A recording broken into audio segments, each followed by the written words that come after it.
job properly. He didn't even get it together to pay his TV licence, and now there's an enforcement officer at the door. He got reminders, and do you know what he did? Stuffed them down here. If he'd known their database has every address without a TV licence, it's one job he would have got done. Pay at tvlicensing.co.uk.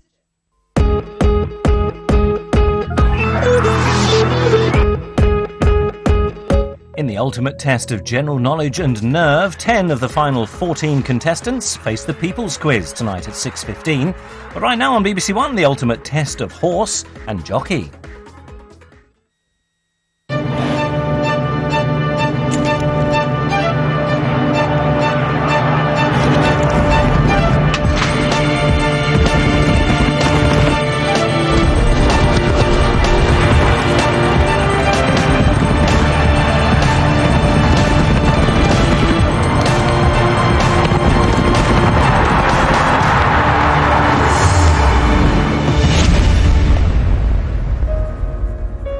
Racing is a game of chance, and it was down to chance that the greatest flat race in the world was called the Derby, because it was all on the flick of a coin between Lord Derby and Sir Charles Bunbury. Derby won.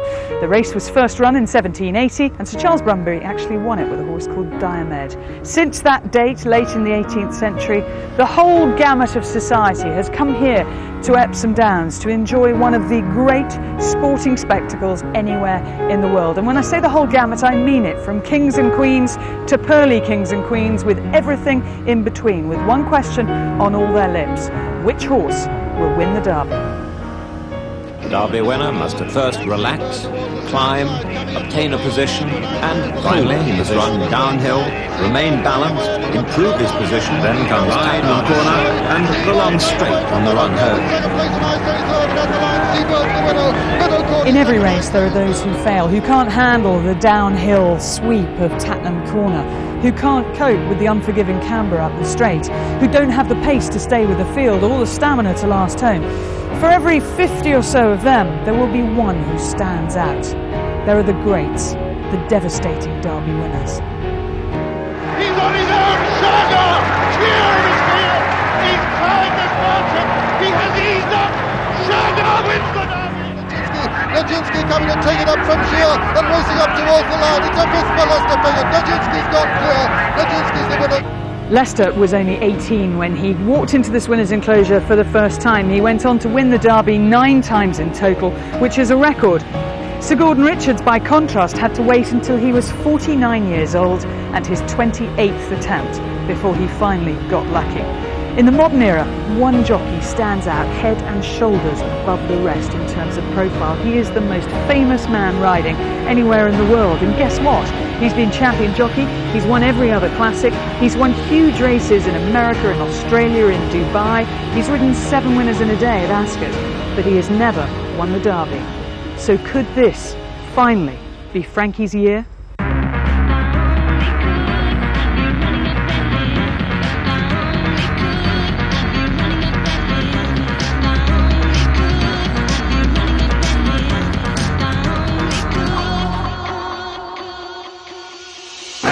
Sergeant Cecil is now starting to fly home in the centre for Frankie, and they come inside the final furlong and a half. Here comes Frankie, coming home like a train down the outside. Winner on the board for Frankie Dettori, and Frankie wins again. And it is because of Frankie, and because this race is so high in the affection of the public and in the general knowledge of people around the world, that the crowds have flocked here today. In baking hot sunshine, we are expecting over 100,000 people to watch the Derby live here at Epsom today, in open top boxes, in smart boxes in the grandstand as well, because of this man, Frankie Dettori. His father, Gianfranco, who rode in the Derby 31 years ago on Wallow, who was a beaten favourite, a very hot favourite that day, is here to support him. So Frankie has his family behind him, as well as punters all around the world. The horses were here bright and early. That's Akalim. That is Eagle Mountain, one of 8 runners for Aidan O'Brien. He's also got this horse, Archipenko, who won the Leopardstown Derby trial. And he's got Admiral of the Fleet, who was a D Stakes winner at Chester. Also here for David Ellsworth, this is Salford Mill arriving from Newmarket, Elsley's new base. And if you want a 500 to 1 shot, this is Leander, trained locally at Epsom. Well, Her Majesty the Queen has just arrived at the course. She will make her way up to the royal box.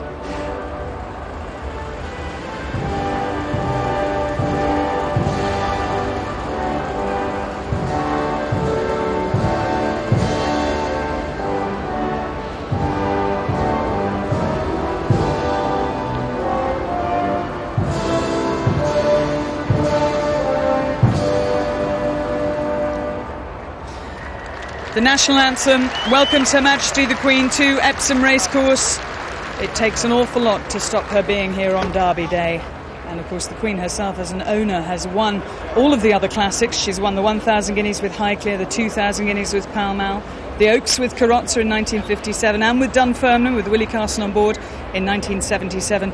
Won the St Leger as well with Dunfermline. But never the Derby. She came close with Oriole back in 1953 when he finished second to Pinzer. Pinzer was ridden by Sir Gordon Richards, who finally won the Derby at his 28th attempt. Duke of Edinburgh here as well with the Queen, and she is being introduced to various officials now by Christopher Spence. And she will thoroughly enjoy her day here. When Motivator won the Derby a few years ago, he was owned by the Royal Ascot Racing Club, and technically as the Queen owns Royal Ascot, I suppose one could argue that she owned Motivator. He's certainly been retired to her stud at Sandringham. He was a very impressive winner in 2005 by 5 lengths. Now he was a warm favourite. Everybody talked about him in the lead up to the race, and maybe that is going to happen again today with Authorized. Authorized has been the talk of the town, the talk of everybody. Even money favourite was what Aidan O'Brien, what Angus Loughran, I should say, was predicting yesterday. The Queen there accepting a bouquet of flowers as she makes her way into that grandstand and up to the top. She will have the best view in the house, and I would suspect she would cheer as loudly as anyone if Frankie were to be successful. On this horse, Authorized, he was a horse who sprang a bit of a surprise last year when he won the Racing Post Trophy as a 2-year-old, but here in the blue on the left with Frankie on board, he did his final piece of work last Sunday at Newmarket. That was after, of course, winning the Dante Stakes so impressively. And look at him just streak away. He's a horse who loves to gallop. And that will be the key today. If he can handle the preliminaries, the noise of the band, the crowds around, everybody who will be shouting out, "Come on, Frankie, come on, Frankie," as they canter down to the 1.5-mile start. If he can handle that and he can handle the course, he is the best horse in the race. But what about the jockey? How's he feeling? I think Willie's got him, haven't you, Willie? Who I've bumped into? Mr. Dettori. Wallow. How many years ago? 31 years since you won the Derby. No, didn't win it. It was favourite. Second, weren't you, Willie? Where did you finish? Fifth. Well, he won the 2,000 guineas. And he's come to see you. He doesn't speak much English, unfortunately, but he's come to see you win the Derby today. It'd be nice. He came to see me ride the Derby. He knows that it's an important day, and just give me a helping hand. It's nice to have him on my side, and just give me a bit of comfort. I've just walked in the weigh room, and here he is. I'm trembling because I haven't seen you for so many years, and we went around the world together, with New Zealand and places. Have you been to New Zealand? No. Epic battles you had all those years ago. Yes, we had fantastic times together, but he's going to be the lucky mascot for you today. Yes, of course. Nice to have a member of your family, especially my dad. He's been here before. He knows exactly what kind of pressure I've got today, and he knows exactly what what I should do. So it's nice to have a helping hand on my side. Has he given you anything, any riding instructions, or is he? Well, giving he did. hints? Yeah, we had a good chat. How to get round Epsom, because you, after all these times, haven't been able to win this race. I don't want to put the pressure on you. Not much. Yeah, obviously we had a good chat together, so we got a good plan ahead. Have you told him how much this means to the whole country, you winning this race? I think he realised that when he opened the papers this morning. Yeah, even myself to see most of the front pages in the newspapers, it was a bit of a shock. And yesterday we had Henry Cecil winning his 8th Oaks, and the people gave him such a great reception. What kind of reception are you expecting if you win the Derby today? Well, I don't want to say nothing. I mean, the reception, that's the easy part. I just want to go out there and try to win it. That's the hardest part. That's all I've got in my mind. Focus on that, and then we'll see what happens. Well, thank you very much, and I hope Father has a good day. And I know you've got a very hard job to win the race today, but good luck. Thank you. Thank you.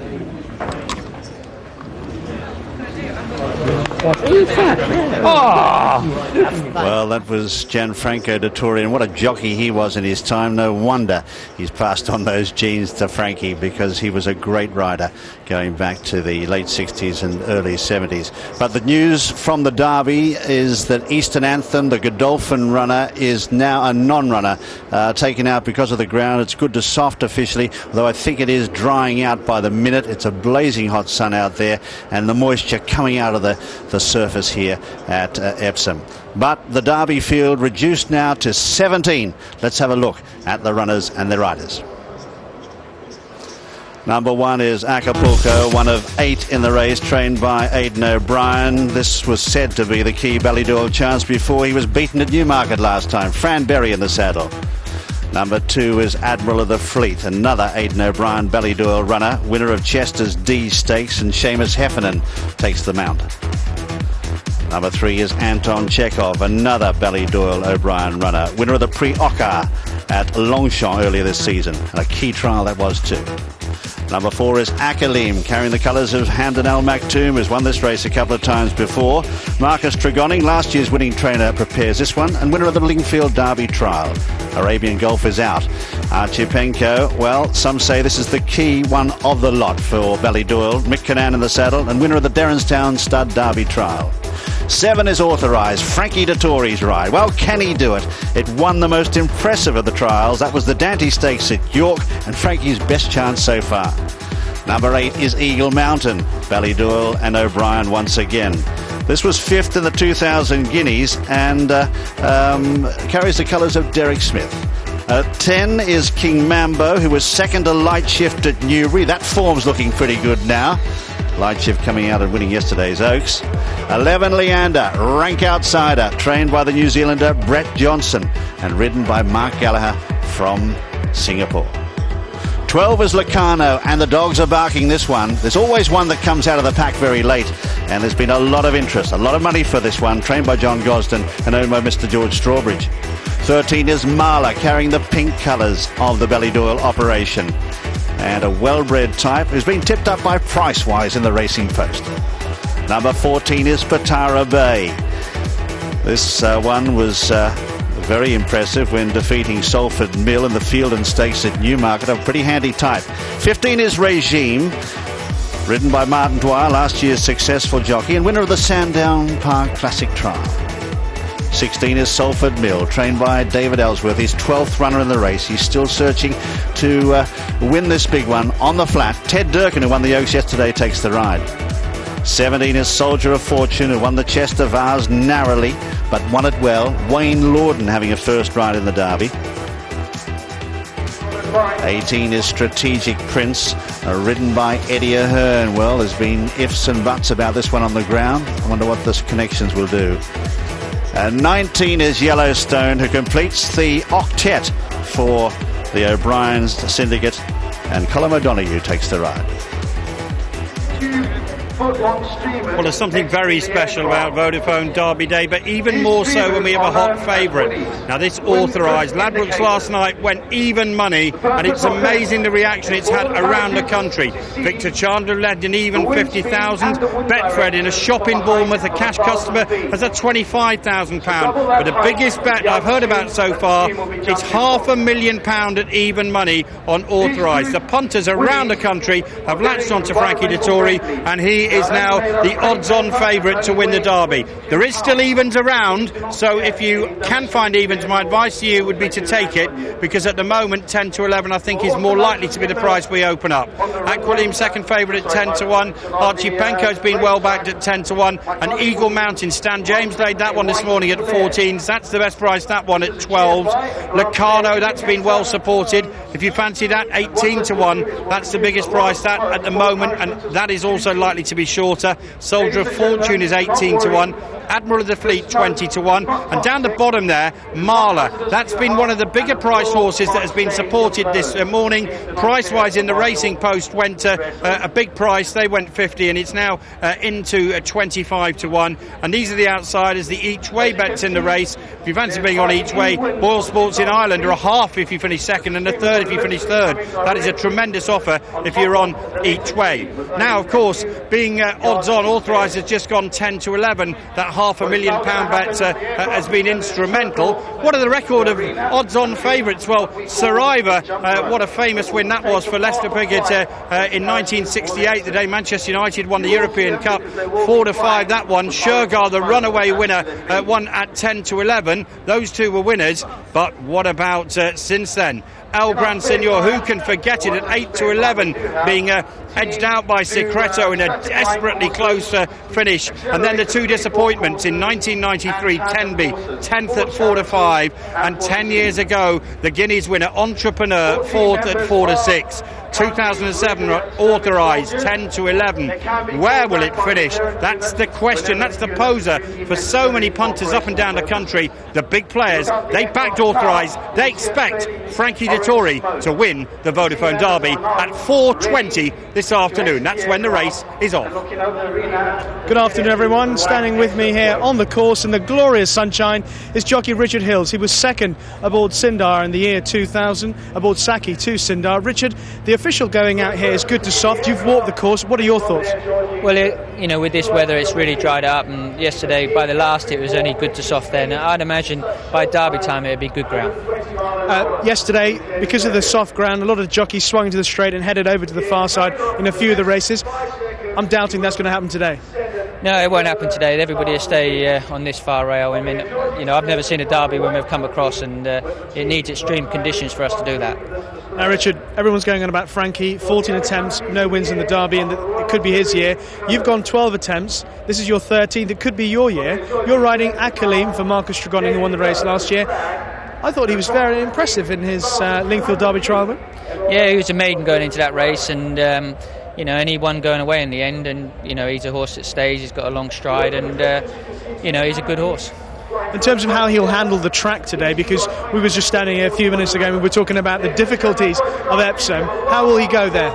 Well, it's you never really know until when you ride the horses round the track, but he handled Lingfield very well, and that's about as near as you can possibly get to Epsom. I think he'll handle the track, but I've got an inside draw, which is hard. As in that there's going to be a rough race, and we're going to need a lot of luck. Richard, have you been chatting to the other jockeys in the wearing room? How are they all feeling? I imagine you're nervous, even though you've ridden in it 12 times before. And what's Frankie like in there? Yeah, obviously, I drove back with Frankie last night, and we're all a little bit nervous. It's a derby, it's a big occasion, and we've both got chances. But when you get on the horse, then you just get on and do your job. Oh, careful! There was a parachutist just landed there. That was very close. Richard, thank you for talking to us. Okay.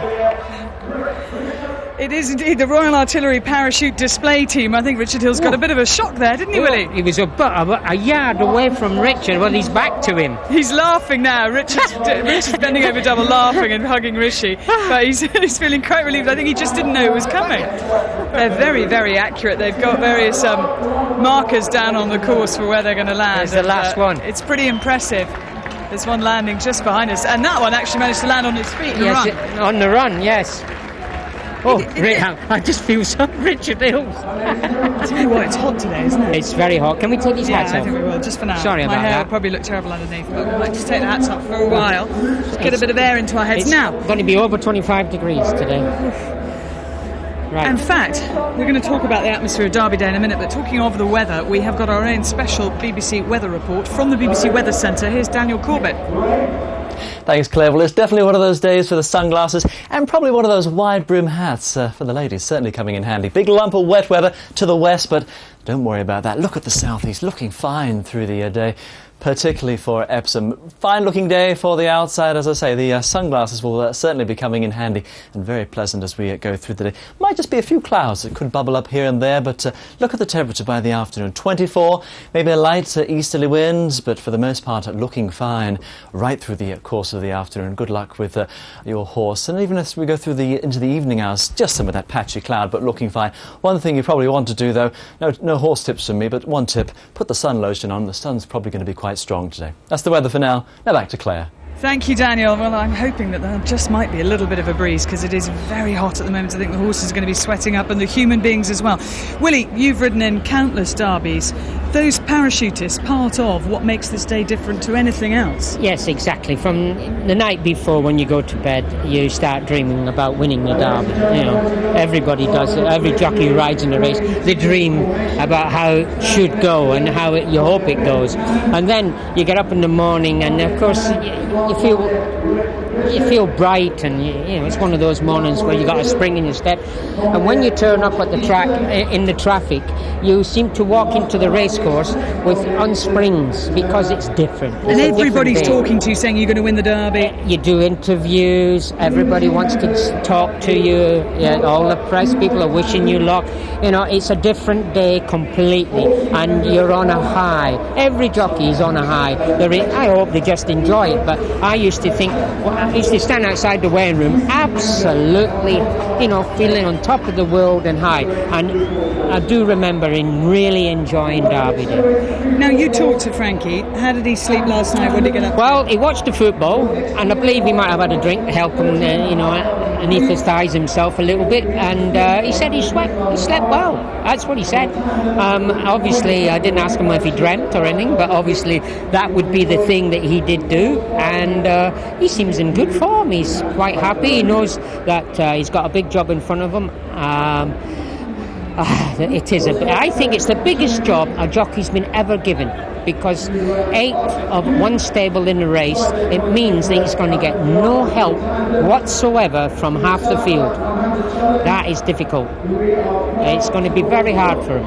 I feel for him today. You're riding the best horse in the race. You're just hoping everything goes well, and if it does, you'll win. But he's got no friends when he goes out on that track today. He's got enemies.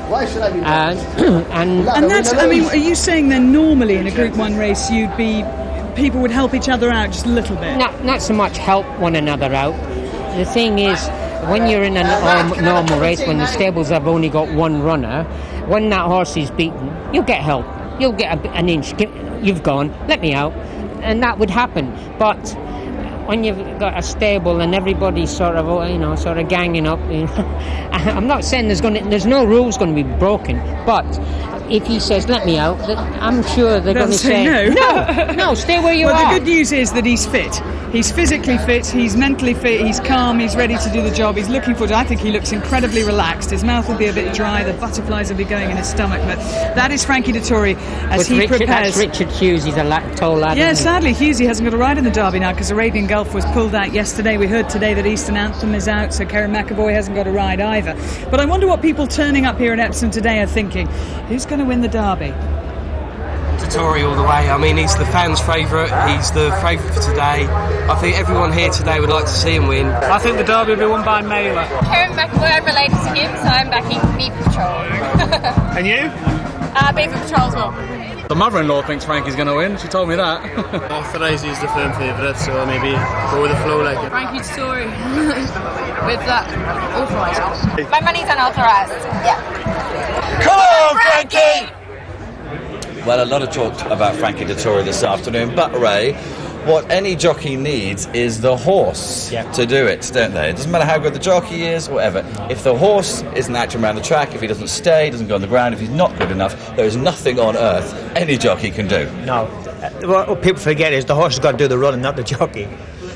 Okay, let's have a look at Authorized then, the horse that Frank is riding. This is him in the Dante. The interesting thing with this is you see the two horses in front of him already being scrubbed and pushed along, but this horse has got into the race. He's got to the front with virtually doing nothing, hasn't it? Frankie, early in the race, he settled him in and he popped him in behind a couple and he relaxed, but he was always travelling so very, very easily. He moved up into the race himself and the race was over the minute he pressed the button, really. So from what we've seen of this horse so far, this is his 1 run this season. He's also a Group 1 winner as a 2-year-old. Everything looks like he will stay. The ground looks like, I suppose, it's going to end up being perfect now this afternoon. Certainly is. No excuse Beautiful there. race. And in terms of ability, from what we've seen, we can be fairly certain he has got the ability to win a Derby. He's a high-class horse. He's a Group 1 winner at 2. He holds all the form. I think he would have taken a bit of beating in the 2,000 guineas. He's the ace in the pack. They've all got him to beat. OK, well, let's have a look at some of the opposition. By the looks of it, this horse, Archipenko, winning the Leopardstown Trial over a mile and a quarter, is arguably the better or the more fancied of Aidan O'Brien's 8 runners. This is a race which has produced many Derby winners in recent years. Is it going to be another winner of this that can come on and win at Epsom? Certainly is a very, very nice horse. This was a very tough race. Mick had him in a very good position and he pulled him out and away he went.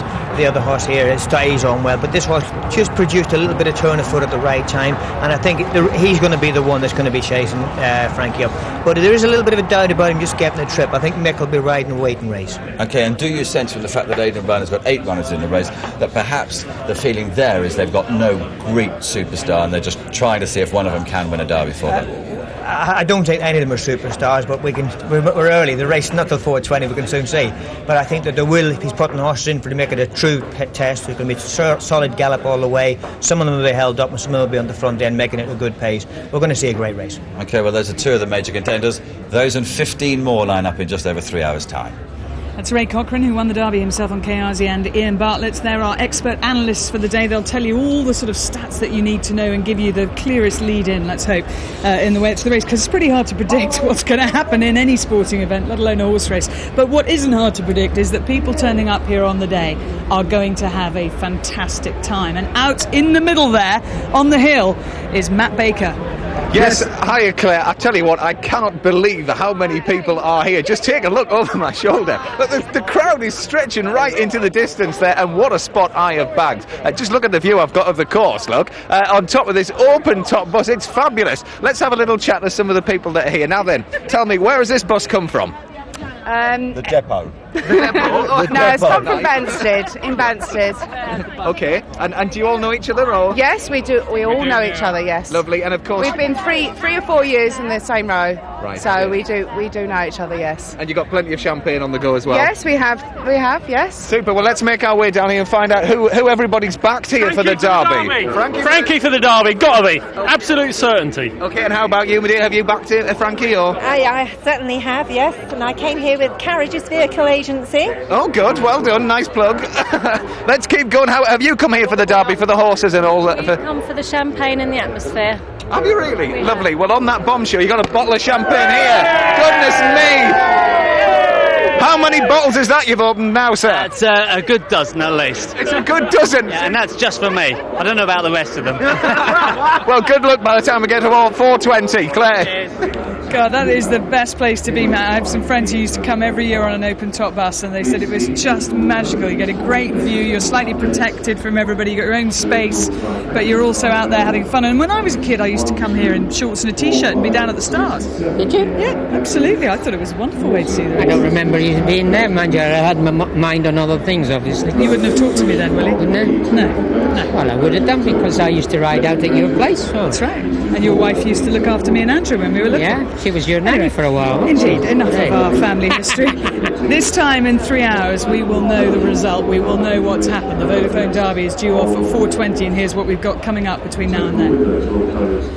We go behind the scenes with Authorized trainer Peter Chapple. Hyam. He's won the Derby before with Dr. Devious, went to Hong Kong for 4 seasons, he's now back in this country, back with a bang, and we'll be talking to the man on board, of course.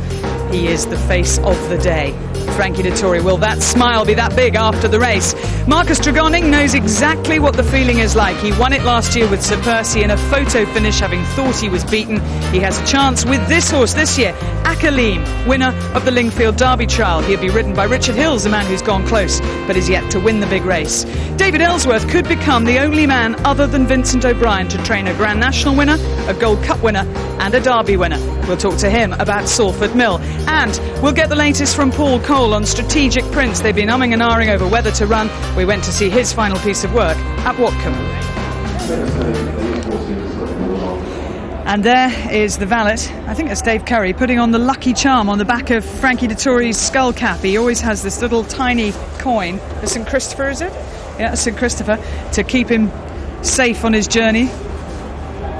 Let's hear from a jockey who's going to be riding in the Derby, I think, on a horse that has an outstanding chance, Lucano. Steve Dran is now with Rishi. He's indeed. He's had one ride in the Derby so far, Steve. No luck that day, but you've got a horse with serious each-way chances here in Lucano. Yeah, he certainly has. You know, he's still an unexposed horse.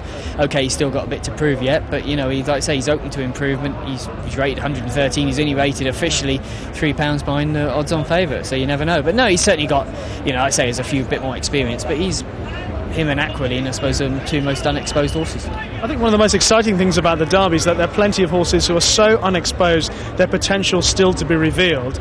Lucano at Newmarket looked really good that day, so in a way you still have to be confident because you don't know just what the ceiling of his ability is. Exactly, and he's still improving, you know, very quickly. Like I say, all his runs have come in the last 2 months, you know, and every run he's stepped up. You know, he's done nothing wrong in his entire life. So, you know, I say he's exciting. You always want a little bit of, you know, rub of the green out there, but, you know, I'm quite pleased where we're drawn in a way, a little bit deep on the track. But, you know, because of his lack of experience, it's perhaps better than being in amongst the hustle and bustle and, you know, having to set him alight to hold your position. Yeah, talking about the hustle and bustle of Epsom today, because 17 runners, it's still a large field despite the fact that 2 have been taken out. Tactics are going to be vitally important. Do you expect it to be a rough race? I would think it would be. I mean, the Derby's always, you know, fairly rough. You know, everyone's fighting for those vital inches. You want your podsy, but you know, I would think if you're drawn 1 to 10, you're going to have to hope you've got a bit of speed and your horse can hold his position. Else, it's going to be a bit rough for you. And in terms of the opposition, I presume you're looking at Authorized as the horse that everyone has to beat. Yeah, of course you are, but you know, it's not all. There's 16 other horses in it. You know, Aidan O'Brien's got 3 or 4 where you give a real live chance to. Tregonin horse done nothing wrong. You know, he's unexposed and he's unexposed and he's still won his Group 3. So you know, he's a serious horse as well. So no, it's certainly not one race. And you know, but there's a few. Mick Cannan's horse and Johnny Murtaugh's. You know, it may probably like the ground a little bit softer, but you know, he's got good form. You know, you can make a case for quite a few horses in there.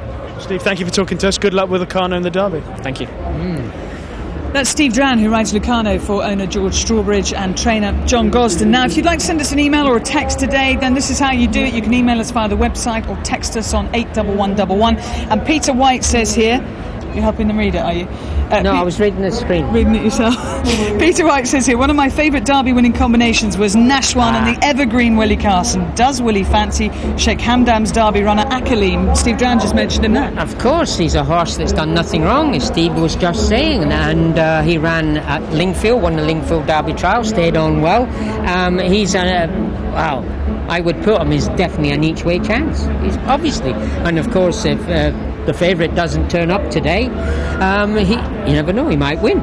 He's one to be putting a tick against anyway. We also got a lot of emails and texts yesterday about Lester Piggott. We were talking to his son-in-law William Haggis and getting an update on Lester. He is still in hospital, but he's recovering. They hope he'll be home very soon. He had a heart problem and there was a fair bit of fear and worry about him a couple of weeks ago, but it looks like Lester's on He's coming out of hospital soon, it's I'm sure that he will be watching today. So Lester, if you are, fingers crossed, and hope to see you back on a racecourse soon. Now, Lester would have first ridden in the Derby at the age of 17. He was 18 when he won it for the first time. I think he was 17 or 16 when he rode in it for the first time. He won the Oaks. It was the first classic he won, wasn't it? Anyway, don't touch spring. Doesn't matter. He was 16 years old. 16 years old when he first rode in the Derby, and then won it in 1950. Never say die. Yeah, 1956 was it? 1954. Anyway, he was an absolute standard dish, and everybody liked to follow Lester Piggott in the Derby. Another standard dish, certainly through the late 60s, 70s and 80s, was this man here. Through the course of this afternoon, we're going to be sharing Derby memories with you, and we're going to start with Lester and the 1970s.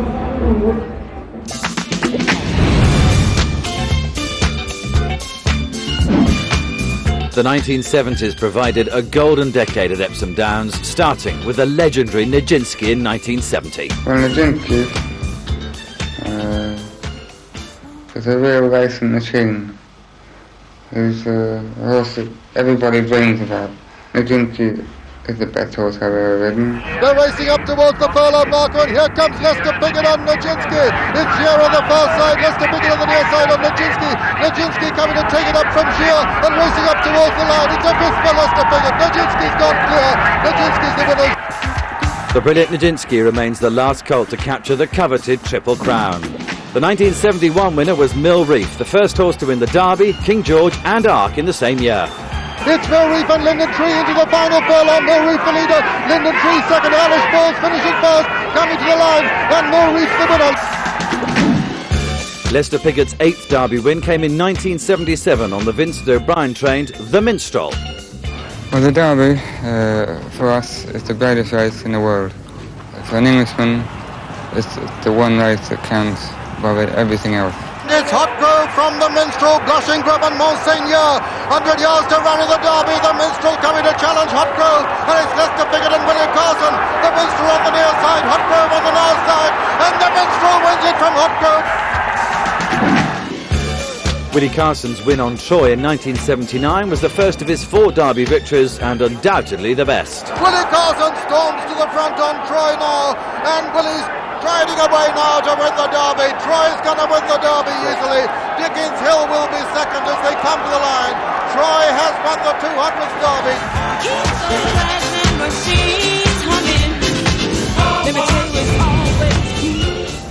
More to come this afternoon. There's a roll of honour actually within the grandstand, and there are the 70s, all of the winners through 70s. It was indeed a golden decade. In fact, that looks like the 50s to the 60s. Oh yeah, the 70s there on the right. I was looking at the wrong side. Anyway, if Authorized wins today, the bookmakers predict they will lose £20 million. Our hearts bleed for them. Here's Angus with one of them. Thanks a lot, Claire. Yeah, Frankie Dettori Day, close your heart. Gary Wiltshire of Tote Sports with me. Gary, it was an infamous day for you, so Frankie's very close to your heart, isn't it? Very, very close, Angus. And it was funny this morning. I got out of the car and a lady come up to me selling ever, a gypsy lady, and she wanted to read my fortune. And she's gone to the palm of my hand and she said to me, "Your lucky name is Frankie." And I said, "No, go away. But now you're with Tote Sport and the rail around the country. What's the impact of the Frankie factor today? I mean, he hasn't won the Derby yet, but I mean, we're talking about on an even money favourite here. Well, you read all the papers, it's going to be a 30 million loss for all the industry. But a lot of betting shop punters, Angus, they're not going to take even money or odds on Derby Day. They're going to look for a bit of value and then they're going to play each way. They're going to try to find something to beat Frankie, aren't they? And all the big punters here, I think the horse could go off odds against. I know it's guaranteed to be evens. It all depends what the major firms do, whether they're liabilities. But we went 10-1 after last year, and I think we're a shade of odds on now, but I can't sit starting odds on, Angus. All I'm saying is I've heard that, I mean, there's been a cash bet in Bournemouth with Betfred, and we've had a 50,000 bet with Victor Chandler, and a £500,000 bet at evens with Ladbroke. So are they coming out in their droves, or are you saying that they're backing other horses? Who's had the £500,000 bet? It's not an housewife or one of the normal punters who go in betting shops, is it, Angus? You know, if somebody wants to have £500,000 on, they must have plenty of money to have it on, but that's only my opinion. We're even money now on the rails, and we haven't seen a bet for it yet at even money. I think it could start 11-10. It all depends what the major offices do, but it's no value at all, Angus, is it? Odds on it. Would you take even money now, Angus, with your own readies? No, I wouldn't. That's true. Thank you, Angus. Anyway, that's for the view of Gary Wiltshire of Tote Sport. It's quite interesting. I think it's fascinating. There are some big bets floating around the country. The betting shops are heaving. Here on the rails, though, there's still even money available on Authorized for Frankie Dettori.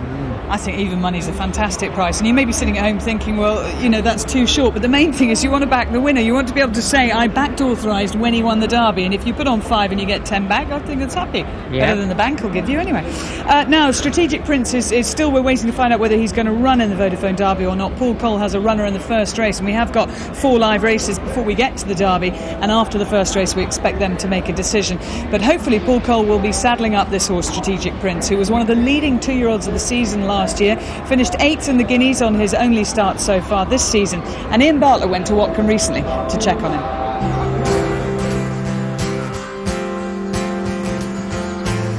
Good, strong, building up, level pace, 6.5, okay? On the grass. 2 trots, 2 easy canters. When Generous bounded home in the 1991 Derby, it marked a pinnacle in the training career of Paul Cole. 16 years on, and the Watcombe trainer is back on the big stage with Strategic Prince, a winner of 2 group races last season. And after an encouraging run in the 2,000 guineas, it's all systems go for this year's Premier Classic. He's taking a lead off Putra Square, and they're building up. They're working over 6.5, just under 7 furlongs. They keep quickening through. This horse has got a rating of 92, the one that leads in 1 1/4 horse. They run into a sort of a little slight dip here, and then they quicken up the dip. And he always does everything you ask of him in the morning. Yeah, we try. We've got to keep him sweet and happy and wanting to do it. That's him on the far side. When we speak now, it's just a couple of weeks before the Derby. How much more fitness is there to come from him? Or is he no, he's fit as a fiddle. But we've found with him up here that he just works a bit ordinary if the ground's soft. We've never really taken him to the course to prove it, but instinct's everything with horses, and the instinct was he didn't like the soft, and the jockeys that rode him said he didn't like anything with a bit of give in it, so that's why we've tried to avoid soft ground. I would have liked to run in the Dante. It's the speed he shows the biggest concern, because he's got 2 brothers or half brothers who stay incredibly well. Yeah, exactly, but this speed hasn't evidenced itself this year. I mean, he's run within 4.5 lengths of all those very fast horses the other day.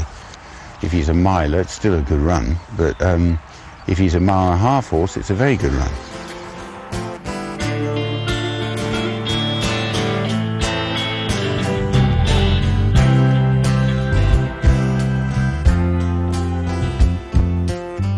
Many people will look at Strategic Prince and Generous and see a lot of similarities between the two. Do you see many? I think Generous had slightly better 2-year-old form, although Strategic Prince has got very good form too. They both ran in the Guineas and both ran well in the Guineas. This time round with another horse who's got the potential to win a Derby, is it as exciting as it was with Generous? I should imagine Peter Chapple Hyam's very excited because he's just drawn a couple of aces out of the pack. I think you get excited when you know you've got a really good chance. He knows he's going to stay, he knows he's got a seriously good horse. There's a few question marks about Strategic Prince, although instinctively I think he'll stay. Well, instinct will be helping his judgment. There's Eddie Ahern has arrived here at the racecourse getting changed. He will be on board Strategic Prince, but he'll wait and see what decision Paul Cole makes. I suspect they'll run him because I think that ground is quick enough and Eddie will get a chance to ride a really decent horse, actually, in the Derby. Well, Ray Cochrane's joined Willie and myself. Ray, not only a close friend of Frankie Dettori's, also books his rides for him, apart from the Godolphin rides, survived the plane crash with him, knows him better than anybody. In terms of tactics for the race, you've both won Derbies, 5 between the two of you. What are Frankie's options on Authorized? Well, we're quite pleased to start off with where he's drawn, because you don't have to hustle from the start without being drawn down on the inside.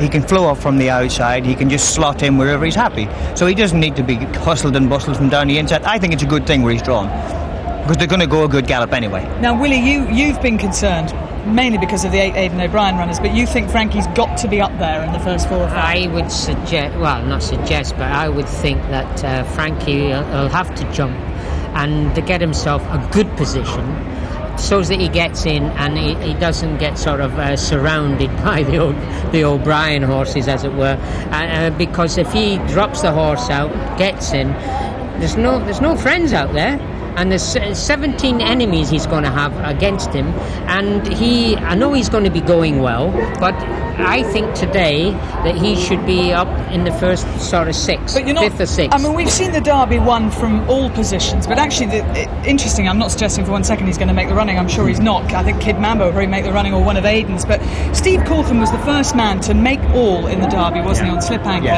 and still win, still stay, and he was so far clear when they turned for home. The race was over. 8 lengths clear, turning for home.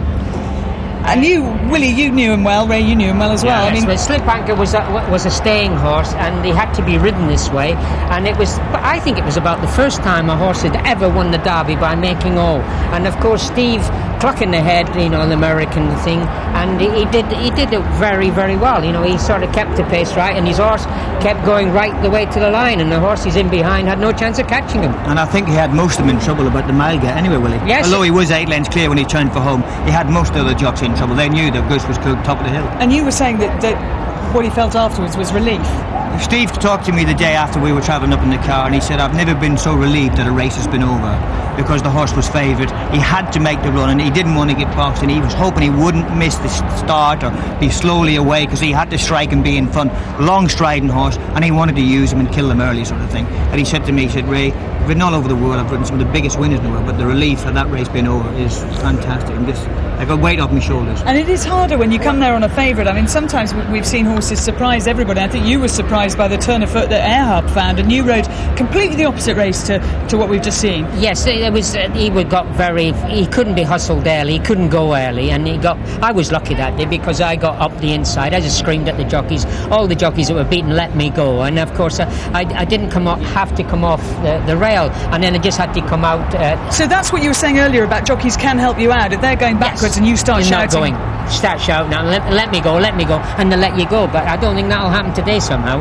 And what I must say is, when you're a young jockey, you don't care about it. You know, they've got no pressures on you. I remember when I pulled up on that horse, Airhub, I was exhausted. I felt as though I wanted to go to sleep for a week because it was the pressure. I had said he would win. I was convinced he would win, but I had done it, and everything just after the winning line, I went, oh, and I just was absolutely, what's the word? Exhausted. Ray, when you won it on Kayazi, can you remember every bit of the race? What was the most important position that you took? Well, I wanted to get a good start, and I didn't get a good start. He fell out the guess. I was a long way behind, but he worked his way around from the outside, and he came on the bridle turning for home, and I thought, I've got a good chance. And I knew the little horse, a fantastic little thing he was, and I knew he'd give me everything. And I asked him to go. He really strode away. He was a fantastic little horse. We never actually seen the best of this little horse, and he's turned out to be a fantastic sire. He's a grand little animal. Give me a great ride from a bad position. A good horse will get you out of trouble, so will do. So have you said that to Frankie? Don't worry so much. The horse is good enough. Just relax, take the race how you find it? I haven't said anything to him. He knows what he's doing. He knows he's on a very good horse. And the trainer will tell him what to do. Well, I suppose Peter will say you just wait with him a little bit, but he won't be there. He doesn't need me to tell him what to do. I think the tactics will be down to Frankie. One of the things of the race will also be the pace. I think there's going to be a very strong gallop. They've got to get the trip, they've got to get home. There's no point in being sitting up there, they're going too quick at the top of the hill, a mile to run. And that would help Frankie. If they go very fast, it will stretch the whole field out, you know, like elastic band. You stretch it out, and there'll be a lot more room. But if they go steady, that is when the problems will start. Now, if they go steady, I'll give you £100. they won't go steady. Now, Willie raised the point earlier, Ray. An unprecedented situation here, 8 runners from the same stable, all of them Irish-based jockeys. Now, they've ridden around courses in Ireland that are similar to this, actually. They've got a couple over there, maybe the other way around, but they've got these sort of contours and things. But some of them haven't ridden in the Derby before. Does that matter? I don't think so. They're all good jockeys. They've all ridden stacks of winners in Ireland, and they're all top-flight jockeys in their own right. But, I mean, they're all unfancied horses. They've all got good rides, and they'll know exactly. They've ridden their horses. They'll know they've ridden in work. They'll know what to do. I would imagine that Aidan's going to have 2 or 3 up in the first 3. They're staying horses. They're one pace. They're going to be going from home a long way out. He's got 2 who possibly don't actually. Possibility they might not get the trip. Those jockeys will be waiting races, and there's one that's going to be handy. So I don't think it's any messing about. They're going to be going a good lick, and everybody's out there for themselves. Well, in case you're wondering at home, and certainly if you watched the Grand Prix last weekend, if team tactics is a phrase that's buzzing around in your head, there are very strict rules about this in horse racing, and Ian Bartlett is with a man who can tell us more about that. Thanks, Claire. Malcolm Wallace, who's head of regulation for the BHB. Malcolm, obviously it's not against the rules to run 8 horses from the one stable in a race, but there are quite tight rules about what or how they can perform, aren't there? Yeah, we clarified the instruction H1 after the Frankie Dettori Seamus Heffernan incident at Ascot last year. It came in March this year, and it clarifies very clearly the obligations on jockeys and indeed trainers when horses run in multiple ownership. And this afternoon then, will the stewards have said anything to Aidan O'Brien and indeed the 8 individual jockeys that are riding his horses to be careful of what they do during the race, or do they take no action at all and see what happens? Well, normally speaking, if there's what I would describe as an obvious pacemaker in a race, we would definitely remind the pacemaking jockey of his responsibilities to ride the horse out. This is a slightly different scenario, as is well documented, and indeed, as a senior handicapper confirmed to me this afternoon, they're all actually in with a shout. What has happened is the senior stipendiary steward has been in communication with the yard. to remind them of their responsibilities, and the senior stipe and his assistant stipe will actually talk to the 8 O'Brien jockeys just to remind them. I have to say, I don't think it's necessary, but we're crossing the T's and dotting the I's on this one. And if anything happens during the race, you working on the basis the trainer is as culpable as the riders are. Yeah, there's what we call a deeming provision in this instruction H1, that it would be nearly incredible to presume that a jockey would set out deliberately to foul another horse unless he was doing it under instructions. But if the trainer can prove that actually the rider acted completely independent of his instructions, well, so he would walk away scot-free. But as I say, he is implicated if it should happen. And just finally to you, will the stewards actually look at the race afterwards and look at the 8 horses that come from the one stable, or will they just look at it as a totally normal race? I mean, what I'm saying is, will they have a special look at these horses and how they ran? No, they won't. We're not expecting any problems. If there's interference, then clearly we will look into the interference. If it happened to involve one of these horses and it looked like it was a breach of instruction H1, then clearly would take appropriate action. But there isn't a witch hunt here. These 8 horses are all in with the shout, and good luck to them. OK, Malcolm, thank you very much. Thank you. Well, the rules are clear-cut, but the practicalities can often be very, very different. All jockeys will be able to tell you that when you get out there, it's a lot different to sitting there with a piece of paper and planning where horses are going to go, who's going to go forward, who's going to hold back. If you look at the draw, I think this is the most important thing. Frankie's drawn 14 on Authorized. On his outside, he's got 2, on his immediate outside, in 15 and 16, he's got Admiral of the Fleet and Yellowstone, 2 Ballydoyle horses. Now, on his inside, on 13, he did have Eastern Anthem, ridden by Karen McAvoy. You could say almost a friendly rival. Karen, of course, riding for Godolphin. They both ride for Godolphin, and they'd be, you know, the jockeys look after each other in a race, as Willie was saying. If you need an inch here, need an inch there, whatever, they just give and take a little, because they know they could be in the same position themselves later on. But then on the inside of what would have been Eastern Anthem, you've got Patara Bay, and also you've got Salford Mill. Then you've got another 5 Ballydoyle horses on their inside. Now, it could be that those in the middle, those 3 horses, including Authorized, they could be the meat in the sandwich. But we'll see. It's all about the practicalities. And I think this race is going to be the most interesting tactical race we've seen for ages.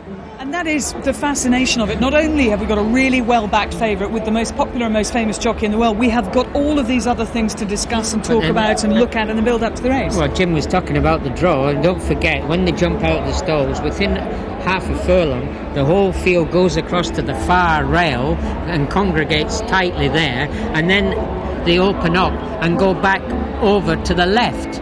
So, and that's when so Frankie will have to be in the first furlong very aware about, you know, his positioning. It is the most extraordinary course, and if you were building a course again now, you wouldn't build it here. You wouldn't build it here, because the contours of it, the twists and turns as well, the drop from 104 feet down probably drops 94 feet from the top of the hill, but the rise from the start, the rise to the top 110 feet from the start to the 7 furlong marker is 110 feet. Climb. That's a long way. That's it's climbing a bit of a mountain. Okay, well, lots and lots of people arriving here at Epsom, and all of them, I think, looking forward to this race and enjoying themselves already.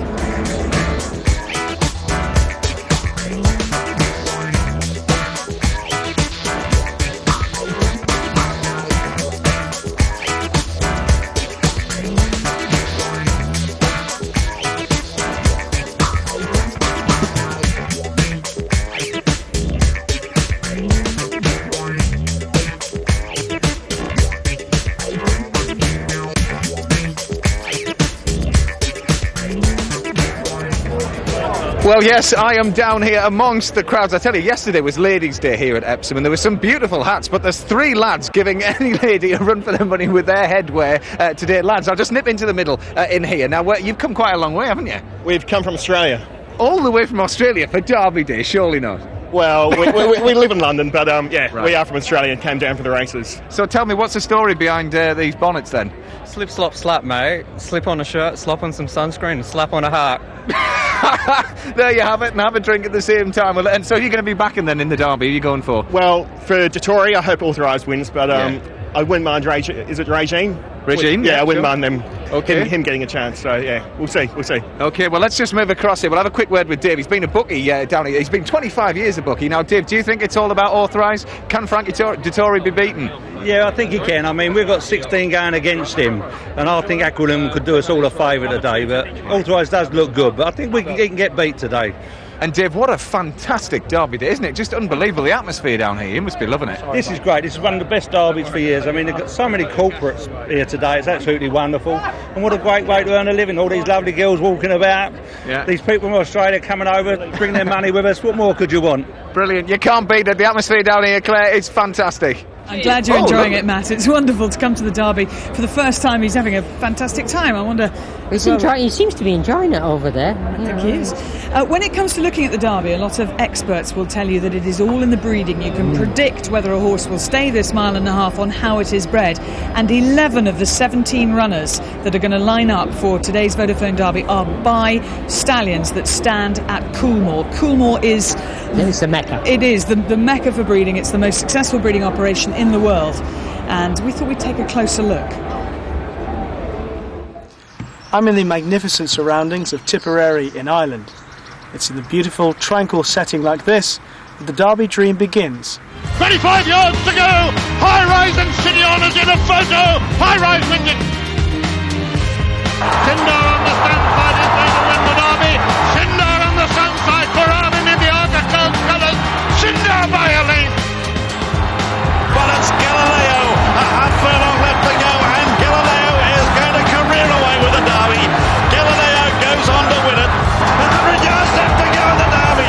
It's High Chaparral by 2 lengths, and High Chaparral's going to win the Derby.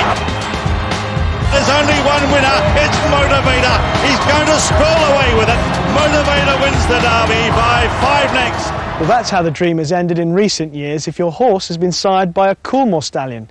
In fact, Coolmore have been responsible for 7 of the last 9 Derby winners. And it's not something that's happened by chance. Originally, Tim Vigors was involved. He was the first to start sending the stallions here. And then John and Robert Sangster and Dr. O'Brien got involved in 1975. And they bought it off Tim Vigors, and they've set up their own stallion station here. So in 1975, John Magnier, Vincent O'Brien and Robert Sangster decided to invest in the Northern Dancer bloodline. What was it that convinced them that was the way to go? Well, at the time, that was where all the success was coming. That's where, with the Stormcats and all those sort of horses, Northern Dancer was, all his sons looked like they were going to be the ring. And John and Robert Sangster, Dr. Ryan, they wanted to have the best horses, and they wanted them to race in Europe and to stand here or in America. They wanted the best bloodlines for the future. That investment has certainly paid off, with one of the world's premier stallions, Sadler's Wells, standing at Coolmore. I think he's been all the part of the whole success from the very beginning. He is the one who's probably led the whole place forward over the years. He's been just phenomenal for us all. And I think he's the one horse that people, when he's gone, they won't appreciate how much a phenomenal sire he was. In our lifetime, or anybody's lifetime, there'll probably never be a horse like him again. And it's fantastic that we've got his sons here now. One of those sons is Galileo, himself a former Derby winner in 2001, and now a stallion that seems to have it all. He's got confirmation, he's got a very good pedigree, and he was a good racehorse. I think you try to get the 3 together. I suppose Galileo typifies that. He's out of a champion mare, he was a champion racehorse, and he's a star of a looker. And it's great that he's come through because he filled in all the boxes at the time. Just explain a little bit more confirmation, what we want to look for in a horse. We're looking for a lovely, clean, balanced horse with good, clean limbs, correct, with a lot of quality and good size and substance to him. Coolmore stallions are responsible for 11 of the 18 runners in today's big race, including Authorized. Sired by the great Mangeur, he has inherited many of his father's qualities. He seems to be able to cruise through his races, so I think he's a horse got a legitimate chance. But we give him a run for his money. What happens if he does win the Derby? Any chance that we might see him here one day? I don't know. There are things you never know about. Time moves on. really interesting to see those stallions up close. And just one other thing to point out, Authorized by Manger was bred or co-bred by Mick Kinnan. So Mick Kinnan will be amongst the opposition, but he'll be looking pretty closely to see where Frankie finishes on Authorized, because it'll make a big difference to his pocket. I think they've got a year. He's got a yearling, full brother and a half sister, or half brother and a full sister, one way or other. Big day for him. But let's find out whether Strategic Prince is going to run or not, or what Paul Cole's thoughts are at the moment. Rishi's with him. Well, I'm going to find out now, Claire. First question, Paul, about Strategic Prince. What's the latest news? Well, His Highness is going to have a word with Richard Quinn after the first, but the gut feeling is the horse is going to run. Ground's not suitable and he may not stay, but it's Derby Day and everybody's here for fun. His Highness enjoys his racing, so it looks like he's a runner. Ian Bartlett paid a visit to see you earlier in the week, and we saw some of that earlier on the programme. One of the horses that we saw with Strategic Prince was Preacher Square. Is this an indication to Strategic Prince's chances, how Preacher Square runs in the first race, or is it irrelevant? No, I think it's an indication. And the horse, Preacher Square's in good form. I think he's been a bit unlucky, and I probably pitched him in at the top end instead of building him up. But he's in good form. He's a jolly nice horse. He's a difficult horse to get by at any time. And he's a mile and a quarter as well. He should run very well, but it's a tough race. Paul, we were just talking just a few seconds before they came to us, and you're someone who's been here, you've seen it all before, generous back in the early 90s, but even you have noticed just what the atmosphere is like out there and how nice it is. Yeah, it's great to see this little bit of buzz back again. It was definitely missing for a few years. The executive, or if that's the right word, are obviously making a big effort here to get a sort of festive spirit about the places, which Derby Day should be about. In the old days with the Prince Honolulu or whatever he was called, that sort of thing, it's sort of coming back, and you can feel it. Paul, good luck with Preacher Square and with Strategic Prince later on in the Derby. Okay, thanks. Thank you. Well, Derby Day, we always have great racing, plenty of excitement and winners to be had. Let's see what we've got lined up today. Our first race on the card, the Vodafone Make the Most of Now Stakes. And in this race, Hyam, a winner at Newbury, tries to put another win on the board. At 2:30, the Vodafone Woodcote Stakes. This is for 2-year-olds, 11 individual winners in the race. And here we see Cracking, a winner at Brighton and Chester, trying to act on another sharp track. The Vodafone Diamond Stakes, Group 3 is the 3 o'clock, our third event. And here Blythe Knight, a winner at Aintree and also at York. What a versatile performer he is. The 3:30, the Vodafone Dash, 5 furlongs, fastest 5 in the country. And Caribbean Coral trying for another win on the board. And then the big one at 4:20, the Vodafone Derby. And here Frankie Dettori trying at the 15th attempt to win the one big race that's always eluded him. So the non-runners that we have here, we've got 5 of them. 3:30 Classic Encounters out. The 4:20 in the Derby take out Arabian Gulf and Eastern Anthem. Eastern Anthem because of ground. And later on in the 5:05 when we go off air, King's Key is a non-runner. And the 5:40, number 12 Ice Planet, which is in the press this morning, also a non-runner. So the runners and riders now for our first event. This is the Vodafone Make the Most of Now Stakes, a heritage handicap, a mile and a quarter. Here they are. 1 is Duke of Tuscany, Richard Hughes. 2 Hyam, Richard Hills. 3 Preacher Square, Richard Quinn. Number 4 is Regal Flush, Karen McAvoy. 5 Ectiar is Martin Dwyer. 6 Billy Dane is Paul Hannigan. 7 Gier, Darragh O'Donoghue. 8 is Bucciolati, Franny Norton. 9 Frosty Knight is Joe Fanning. Bergonzi, Steve Drown. Golden Dagger, Neil Callan. Bedfellow is John Egan. Fever, Jimmy Quinn. And Toccata, Nicky Mackay. They are the 14 runners in our opener. Well, yesterday on Vodafone Oaks Day, Echelon got favourite backers off to a winning start, and it was well backed, and similar connections here have been launching into this Regal Flush, who opened up 100 to 30 and is now 11 to 4 and has been very well backed. Zaham's touched 9 to 2 and is into 4 to 1, with Bucciolati touching 11 to 2 and now into 5 to 1. And the top 3 in the market are very strong, with Duke of Tuscany, the best outsider, being backed in from 12s to 11s. There's also been support for Fever from 16s into 14s. But the big bets on the opening race here on the Vodafone Derby Day is for Regal Flush, 11 to 4 from 100 to 30 and clear favourite. Well, Sir Michael Stout won this race 12 months ago with a favourite, and he has the favourite today, Regal Flush, who's the last of that pair making his way down to post. Very good reappearance this season, a second at Newmarket. He met interference, I think, at Newbury the next time, so we can forgive him that run. But also, that would be a problem today, he's drawn right on the outside in 14. Yes, he has. He led at Newmarket, which was very positive. Looked like getting home, just tied up the last bit, and then Metaphoric come and sneaked up on him late on the line. He made interference at Newbury behind the Mark Johnson horse, but I mean he didn't pick up late on it. He was very disappointing that day, so he has got to bounce back from that very poor run. But as you say, Barty, he's drawn right on the outside. But a lot of support for him, 100-30 into 11-4 favourite. He is now on his way to the post with Kerry McAvoy. There is Zaham, Richard Hill's rides, a 4-1 chance. You can just see from his form fix, 1-3 from 5. He seems to be a rapidly improving horse. Has done absolutely nothing wrong in any of his runs so far. Certainly not. He won the race at Newbury, the previous horse we just looked at there, and he won it well. Came on the outside with a very, very good run, and goes to the front and just does enough. Very likeable horse. Time before that, he ran at Sandown. Possibly we just went too quick, and the ground was maybe just a bit too slow for him. Very likeable horse. I think they've all got him to beat here. And the Sandown defeat was over a mile. Of course, it's 10 furlongs today, which he won over last time at Newbury. There in the striped jacket is Bucalati, is number 8, trained by Andrew Balding and ridden by Franny Norton. And Bucalati, his last couple of runs, he's just been a little bit behind Zaham. He has, I think, £4 in his favour today on their most recent running. Yeah, this horse he's a little bit odd. He's very, very keen on both his starts and met trouble in the race at Sandown that Zaham ran in, and he also did similar in the race at Newbury. He's got a little bit to prove it. He wants a strong run race round here. He needs a little bit of luck. He'll be coming from the back. Okay, that's Franny Norton on board, an 11-2 chance. Bucalati. White and red is Gia.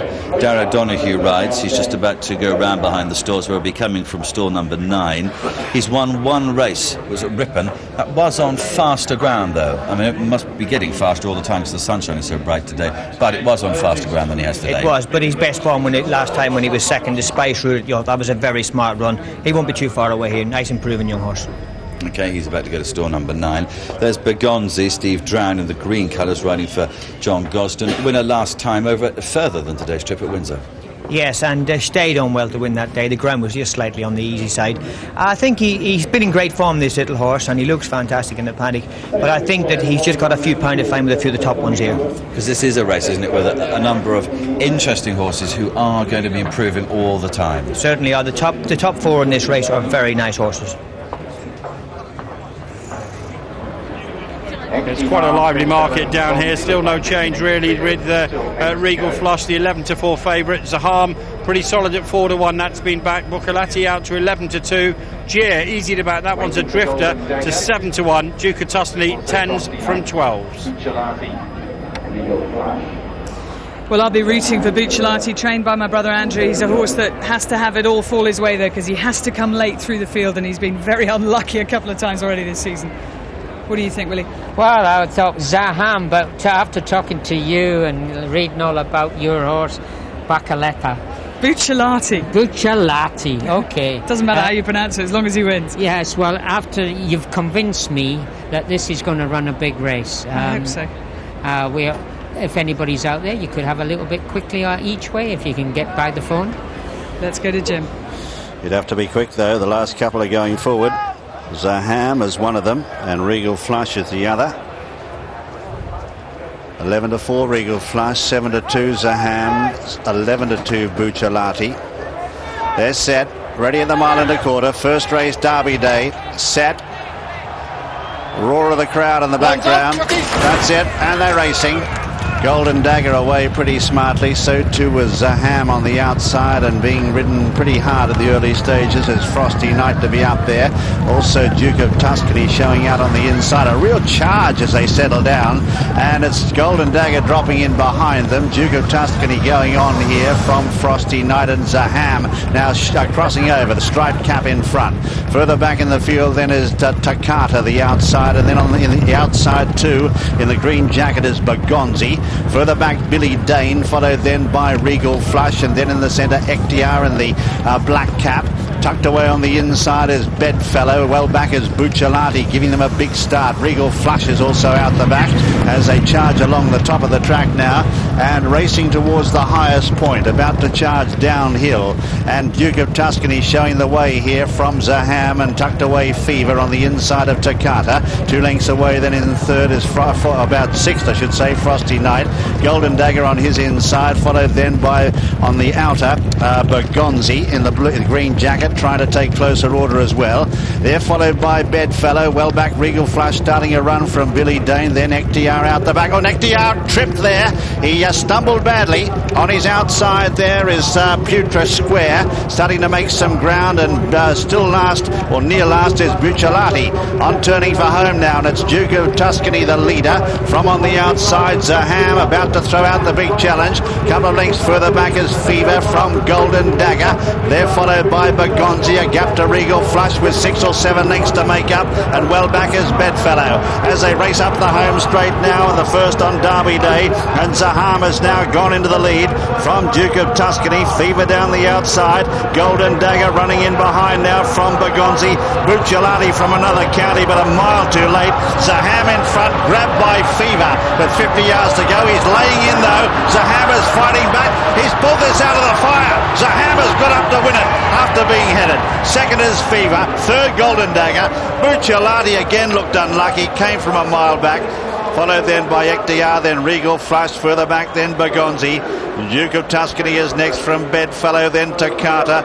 Well back is Gier and company there with Frosty Knight, also Putra Square and Billy Dane. The winner, there's Mark Johnson, the winning trainer, and Hyam. Well, what a lot of courage he showed there, because Fever went to win the race for Jimmy Quinn on the outside. He actually got his nose in front, but this horse refused to give in. Hyam, he fought back, and he's got up to win. Number 2, Hyam, ridden by Richard Hills, the winner of the first on Derby Day. He's won it by a neck to a half length from Fever, Jimmy Quinn. A gap then to, in third, Golden Dagger. Then in fourth, Bucciolati, who must have made up 8 lengths in the home straight. In fifth then was Ectiar. In sixth, Bergonzi. In seventh is Duke of Tuscany. Then in eighth, Regal Flush. Then in ninth is Bedfellow.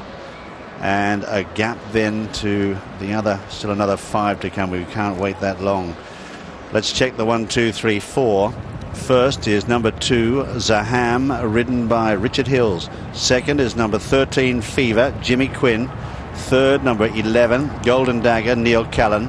Fourth is number 8, Bucciolati, ridden by Franny Norton. 7-2, 14-1, and 33-1. Distances at neck, 3 lengths, and the time 2:7.94. And that's 1.94 slower than standard. And that means the track has dried up enormously overnight. Yesterday they were running about 4 seconds slower than standard, maybe even a bit more than that. But certainly it has dried up, if that's an indication. Well, let's have a look at a key moment in the race, because you can see Hyam, the eventual winner, right up here. But look back in Sheikh Hamdan's second colours. This is where Ectiar just stumbles or clips heels in front. He's very, very lucky not to come down. Interferes a little bit with Bucciolati behind him, but Bucciolati was such a long way back. I'm not sure that it would have stopped him too much. But this is one of those horrible moments for a jockey. You can see, so nearly went down, and that would have been a really nasty fall for Martin Dwyer had the horse hit the deck. Luckily, he stayed up, but that put paid to his chances. And I'm afraid this is when we talk about the Derby might be a rough race later. This is the sort of thing that can happen when horses are slowing down in front of you. You're going fast, and he's just clipped heels with the horse in front. Yeah, just the horse in front, the 6 horse, they're ridden by Paul Hannigan, just moved in on him, and he's just clipped the heels and taken his front legs away, and hopefully he hasn't pulled any his shoulder joints out. I hope that hasn't interfered with the jockey there, because Martin, just when that happens, it just pulls so much at your arms that you just might pull something out. Anyway, the winner in front. Tough horse. Sheikh Hamdan has a Silverhawk horse every single year that always does well, and this horse, trained by Mark Johnson, they are tough. He was beaten. You see Fever coming here, with Quinny on board there, gives his horse a couple of smacks, goes to the front. Look, he's gone half length up, 3 parts up, gets very close to him, and Richard Hill's horse, the Johnson horse, they always battle back. Look at that. As soon as he sort of give him a little nudge, the horse said, "Hey, don't do that, mate. I'm getting in front of you. You're dangerous." And of course, and here's Mark Johnston watching and really shouting his horse home. He wants to get his licence out riding like that. His wife Deirdre there in the yellow and black hat just in front of him. They're having a wonderful start to the season. Mark Johnston is one of those trainers you rely on every year. He will have more than 100 winners, and he's up to about 39 so far. I think nearly £500,000 in prize money. They're going well. Yes, he always has 100 winners every year, and his horses are they're renowned for being always up there, and they're hard to get by. You can see there, Fever with Quinny on board there, just got by it, but didn't have enough to outstay Richard Hill's. And they're so tough. They never ever give in, these horses. I don't know, it's something to do with the Moors in Yorkshire. That is Zaham's 4th win of this season. There's Richard Hills, who will be in those colours on board Akalim in the Vodafone Derby. I'm with the winning trainer, Mark Johnston. Mark, lots of times people talk about a great ride, but that was a great performance from the horse. His attitude, what a courageous animal he is. Yeah, it was fantastic. I have to admit that with 2 furlongs to go, I'm not sure what the horse was in the white and the black cap coming at him, and I thought we were going to be second here. And I've been thinking for a few days, you hear all these, if you look at our Kingsley Clarion this month, you'll see the editor going on about the Newbury race and so many hard luck stories behind. I don't believe in hard luck stories when the stewards ask me for them, and I couldn't understand why this race was based so much on what might have been at Newbury. Hyam won on merit at Newbury, and he's won on merit again today. He's a good horse. That's right, because Buccellati and Regal Flush were behind Hyam last time at Newbury, and people were saying that they were unlucky and they were better fancied than Hyam to turn the form around today. I couldn't understand that. The handicapper didn't think that. He put us up more than anybody else, and there was even talk about headwind and all sorts at Newbury, and we had Pepper Tree Lane make all in the distance race just before it. So a lot of nonsense talked about hard luck stories, and this is a decent horse. Is he going to go to Royal Ascot? Well, the dilemma was, I think Sheikh Hamdan would have preferred him to go to Royal Ascot in the first place, but the dilemma was which race at Royal Ascot. On the handicap front, there was only the Britannia over a mile or the King George V at 1.5 miles. So that sort of forced our hand a little bit.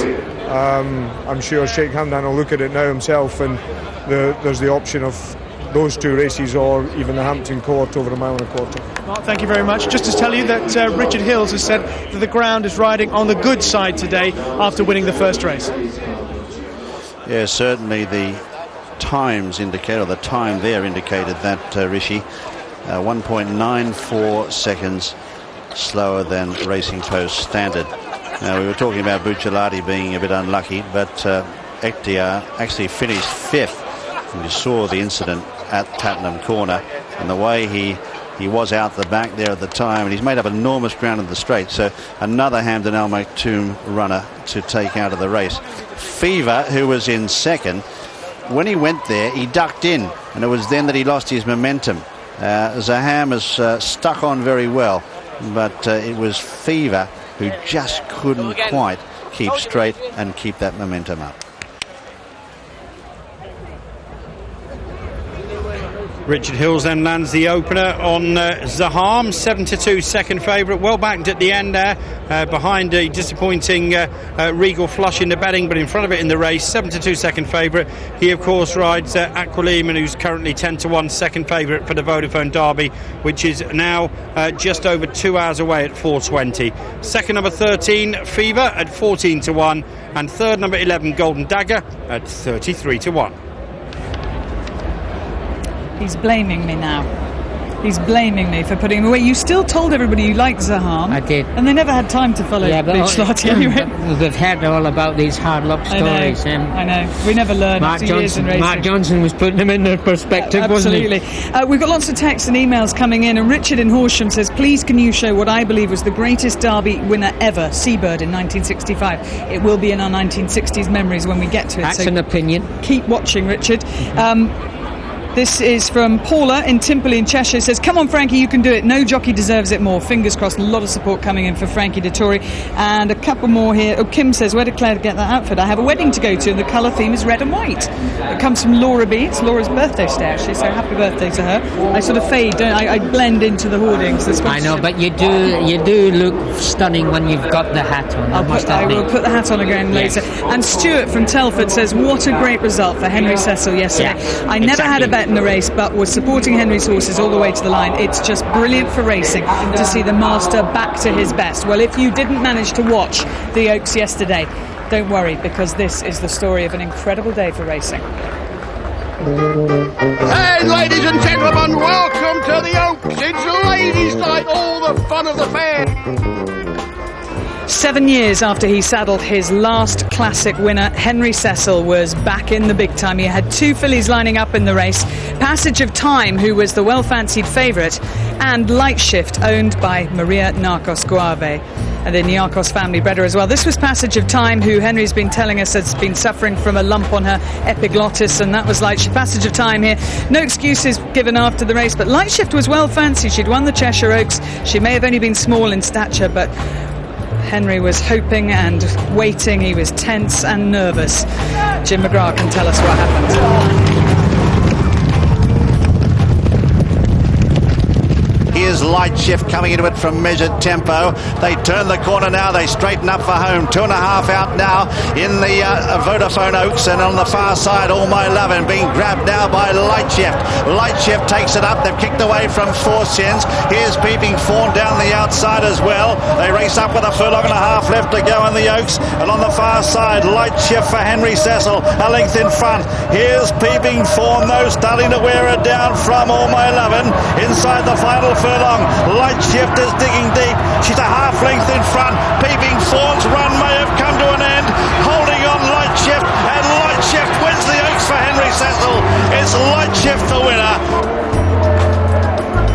Absolute delight as Henry Cecil equals the record. 8 winners of the Oaks. Listen to the crowd.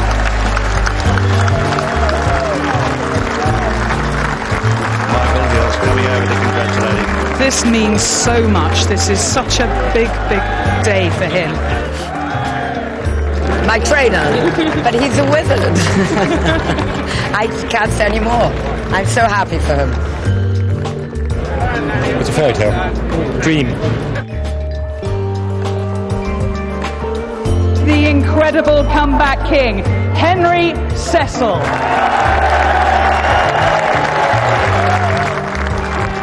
3 cheers for Henry Cecil. Hip hip. Hip hip. Hip hip. Well, I'm just very grateful and I appreciate everybody. And it's quite overwhelming, really. It's quite almost embarrassing, but thank you all so much. And choking back the tears he was, Henry. But there's the man who was on board, Ted Durkin. Well done, Ted. Your first classic winner. Give us a thumbs up. Ted, give us a thumbs up. Ted Durkin there, busy reading the newspaper. I'm not sure they got the sound up. He knows he's on, but they can't hear us, which is probably a very good thing. And Ted Durkin will get the leg up on Salford Mill in the Vodafone Derby. But Willie, I have never heard a reception for a trainer like Henry got yesterday. Well, it was special, wasn't it? It was a real special day. He's been the champion trainer so many times. He's trained so many good horses. This is not just in a few years, for decades. He's been at the top of his profession, and he's always been the man to be in the Group 1 races at the top end. He's had very good owners, of course. He's had the best horses. He's got the best out of the good horses. And yesterday, after about 3 years in the doldrums, where the more than that. Was it more? Well, it's 5 years since he had the last classic winner. 7. Mm-hmm. So he had gone down, and he got down to 40 horses in his stable. And he's been very ill. Yes, well, we don't want to... but it's just so lovely to see him here and getting that appreciation, and I think understanding how much people love him. He's had the problem with the big C, and he's still under treatment, and he still looks quite well. and hopefully that'll all subside and it will be cured. But the crowd know all this. They know what he's done in the past, and it was just absolutely fantastic to see him win that race yesterday. It was, and with that 8th success in the Oaks, he equalled the all-time training record. Henry VIII, we should call him from now, but lots of stories to come out of the Oaks, and Ian Bartlett's been taking a closer look at the race. Thanks, Claire. Yes, well, I'm going to talk to the handicapper, Phil Smith, about exactly how good a performance we saw yesterday afternoon from Night Shift. So, Phil, she won. Is she a great Oaks winner, a good Oaks winner, above average? What? I think slightly above average. As handicappers, you always try and find a horse to base the race around. Yeah. I've based the race around Four Sins, who I think's replicated her performance in the Blue Wind Stakes in Ireland. I had her on 106 going into the race, and the winner's beaten her by 9.5 lengths. Now, in normal circumstances, we'd call that about £14, working on about £1.5 a length. Because of the ground being a little bit soft and the pace they went, I've actually called it £12. So you just add 12 onto 106 and she comes out at 118. Okay, slightly above average. And in recent Oaks winners then? Well, Alexandrova was 118 last year. I mean, the 10-year average is 117.4, so she's just a little bit above average. However, that's the position at this point in time. You know, things can change with 3-year-old fillies and so also subject to ratification at the end of the year with an international conference. Okay, and we better explain as well that that's 118 on a scale of 0 to 140. Absolutely. Which is pounds for 10 stone is what horses, the top weight in handicaps used to be on the flat. Correct.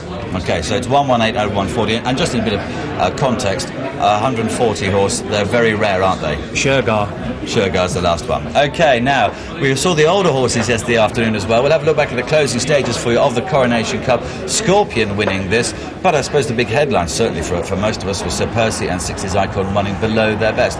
So how difficult a race is this for you to look at and say, I know how good Scorpion ran to yesterday? Much more difficult, because obviously the two horses that we expected to run well didn't. As a result, I've sort of scratched around and eventually come up with Hatan as my marker. He's been 110 in the past. He's hovers around 107 to 110. He's 5 3/4 lengths behind the winner, and so for the winner I've gone 119. But that's progressing him from 112, and it also progresses the second horse a pound from 116 to 117. That's Septimus. Okay, well those are the older horses which you know a lot more about. The big race today though is the Derby, which we don't know so much about. No. And going into Authorized is a very warm water favourite, but is he, according to you, the handicapper, the best horse going into the race? Not necessarily. We've got a whole host of horses within £2 or £3, but looking at the actual ratings, I mean, Strategic Prince we have on 117, but I have to emphasise that's from last year. You know, he definitely didn't do that in the Guineas. Okay. And we've also got Archie Penko. He's 117 from the race in Ireland, from the Derby trial in Ireland. I've taken a quite exalted view of that race. I've gone through the fourth horse, Moore's Law. My international colleagues think, that the race should be a little bit lower, and we'll find out today, because this is very much a work in progress. So I've got him on 117, the same as that, and I've got the favourite Authorized on 116. The one thing we know about Authorized, of course, is he does go on the ground and he almost certainly stay the trip. Okay, well they're all going to improve this afternoon. Some of them might not run up to the form they've done before because of the extra distance, but at the moment Archie Penko, Strategic Prince are the two that have shown the best form on the racecourse. Peter Chapple Hyam trains the favourite for the Derby today, Authorized. Now, Peter Chapple Hyam won the Derby in 1992. The horse was Dr. Devious. The man on board was John Reid. John, good times then? Very good times. I had 5 great years with Peter. Dr. Devious was really the start of it. He was a good little horse, and he was extremely well trained. He was a completely different horse in terms of size and the way he carries himself in a race to Authorized. I mean, Dr. Devious was only a little fella, and he seemed to really appreciate the way the race was run here at Epsom.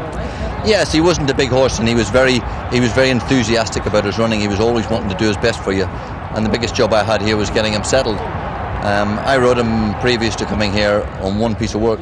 He worked exceptional, and I come here that day with a lot of confidence in the horse, and he duly obliged.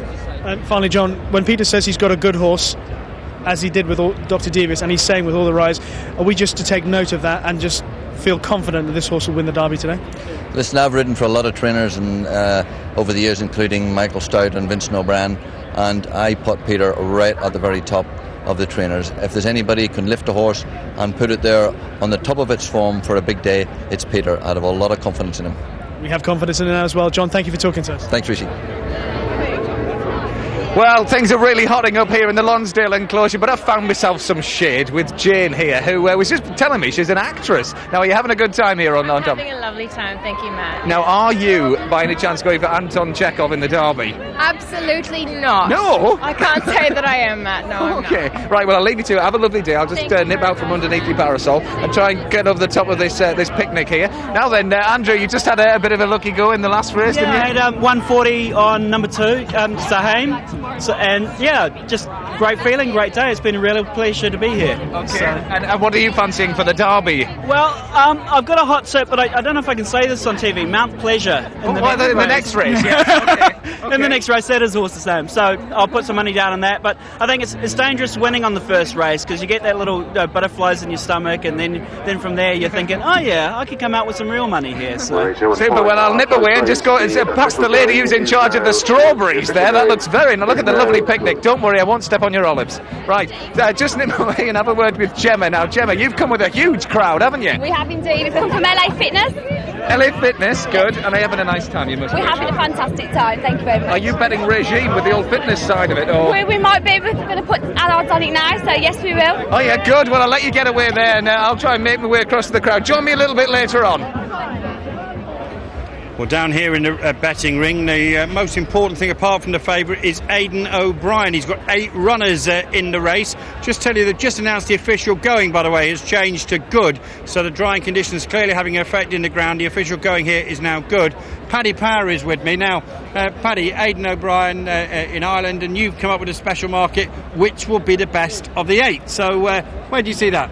Well, we've obviously done on the price that would be in the ring before just to win the race. Archie Penga's got to be favoured. He's 2-1 and 7-2. Then Eagle Mountain, and it goes down the list down as far as Acapulco. Looks the least likely of the O'Brien ones to trouble the judge. But it's like everyone always the Irish want to stay together and back the O'Brien horse, but they just don't know which one to back. He's got 8 in the race. What about Marlow? That was very well backed this morning. One of the best outsiders. How does that figure in the best of Aidan's 8? Yeah, he's into 9-1 now, Marlow. He was 10-1 first pop this morning because he was 33s in the market, and he's been backed into 25 to 1. He's been well tipped up everywhere. He's the one that has vast improvement on the coming, but it'll be difficult to know. You can see him there, 10-1 now, Mahler in the price. And the Yellowstone very, very well backed as well. He was a huge plunge on him in the Guineas, actually, at a massive price of 6-1, but he's into 10-1 now. But Archie Penco's the one who's got to be favoured. But Eagle Mountain, you have to think, there's doubts about him getting the trip, but why didn't they enter him in the French Derby if they're worried about the trip? What about Aidan O'Brien? To train to win a 2-1, to train the first and second at 7-1, and to train the first, second and third, I've taken a bit of that, 33-1. Paddy Power citing the chances of the Aidan O'Brien team, the best of the Ballydoyle team. Remember, an unprecedented 8 runners in this afternoon's Vodafone Derby, which is under 2 hours from now, due off at 4:20.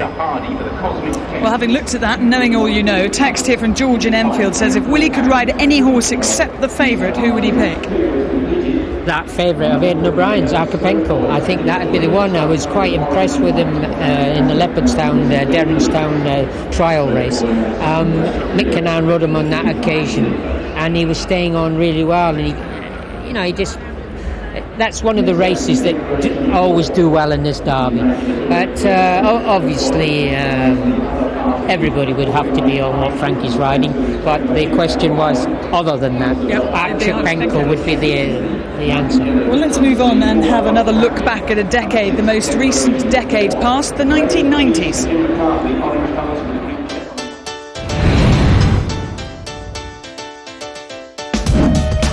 Only 13 runners went to post for the 1991 Derby. The betting was wide open. But it's Generous now making the Derby a procession. Alan Munro, his whip flying, his 4 lengths clear, and it's Generous who's going to win it from Marju streaking into second place. A great race for third, and it's Generous wins the Derby. Generous gives trainer Paul Cole and jockey Alan Munro a victory in the Greatest Classic. Having already won 3 derbies, our very own Willie Carson was on board the favourites in 1994. Ahab was one of my finest ever rides, winning the Derby. He went round the inside all the way down Tottenham Corner and only came out at the furlong pole. I was very proud to have won on him that day. I thought it was my best ever ride. Here comes Ahab. Who's going to catch them? Ahab and King's Theatre. Ahab on the stand side is going to win the Derby in a canter. Ahab to win it. Only 4 months before the 95 Derby, Lamtara looked to be close to death. He recovered with Walter Swinburne. He came with a storming finish on his seasonal debut. 100 yards to go. Tamur, and here comes Lamtara.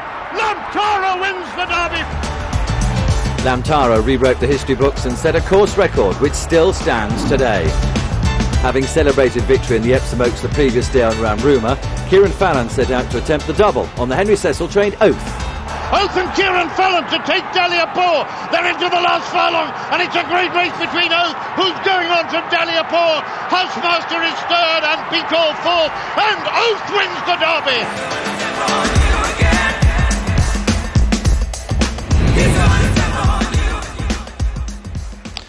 Well, I don't know whether Willie remembers it, but after Ahab won, he complained about the number of runners in the race. He said it was so cluttered. And these days, of course, there's a maximum of 20. This afternoon, we've got 17. Anyway, that comes later. Let's have a look at our second race here on Derby Day. This comes up now, runners and riders for the Vodafone Woodcote Stakes over 6 furlongs, listed for 2-year-olds. 1 is Cracking, Richard Hughes. 2 is Mount Pleasure, Martin Dwyer. 3 Berbice, Eddie Ahern. 4 is Bespoke Boy, Frankie Dettori. 5 C Bagara, Mick Cannan. 6 Declaration of War, Rab Havlin. Number 7 is Irish Jig, Johnny Murtagh. 8 Your Majesty, Amir Quinn. 9 Casaint is Neil Callan. 10 Lieutenant Pigeon, Ted Durkin. 11 Miris is Hugh Bowman. 12 Mr Hardy, Paul Hannigan, and 13 Baytown Blaze is John Egan. And as Angus alluded to in his report from the ring, the ground has now changed. It's officially good. It's dried out enormously. Bagara 66 is Baytown Blaze. 100 to 1, Your Majesty. And we've got joint favourites here, and it might be co-favourites of 3 shortly, because there's a good move for this Irish Jig, 11 to 2 into 9 to 2, cleared third favourite, and there's also really good support for number 4, Frankie Dettori's mount, Bespoke Boy. That one's been backed in from 15 to 2 to 13 to 2. Declaration of War, who was heavily backed this morning, is easy to back on the track, and is joint favourite with Mr Hardy. Those 2, Irish Jig and Bespoke Boy, are the 2 positives, with Mount Pleasure also very popular, 8 to 1, and that's been cut in half a point to 15 to 2. Cracking is also popular, but that's now gone back out to its starting an opening price of 10 to 1, having touched 9s, and the rest are outsiders, but it's 4 to 1 each of 2, with Irish Jig and Bespoke Boy the 2 that have come in for support against the front 2.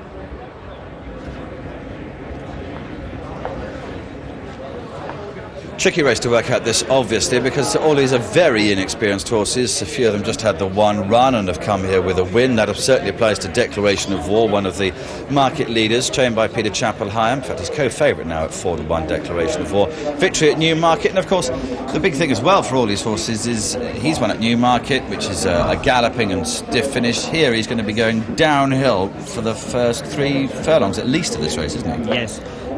This horse won very, very smooth at Newmarket. It was a good work for him on the time that day, and he popped and he travelled very, very nicely, and he picked it up, and he won. He stayed on well to win, and he should improve for the run. So I think he's a worthy favourite here. He's co-favourite now with Irish Jig and also Mr Hardy. That are the trio that are all at 4 to 1, and they are just going behind into the stalls. This hasn't been an easy race for jockey to ride in, is it? The inexperienced horses coming downhill. It's a relatively valuable prize. Everybody's going to be up there wanting to get on with it. It's a frightener. It's a frightener. Downhill, hanging on as best you can, hoping the horse will carry around the turn and not stumble or anything.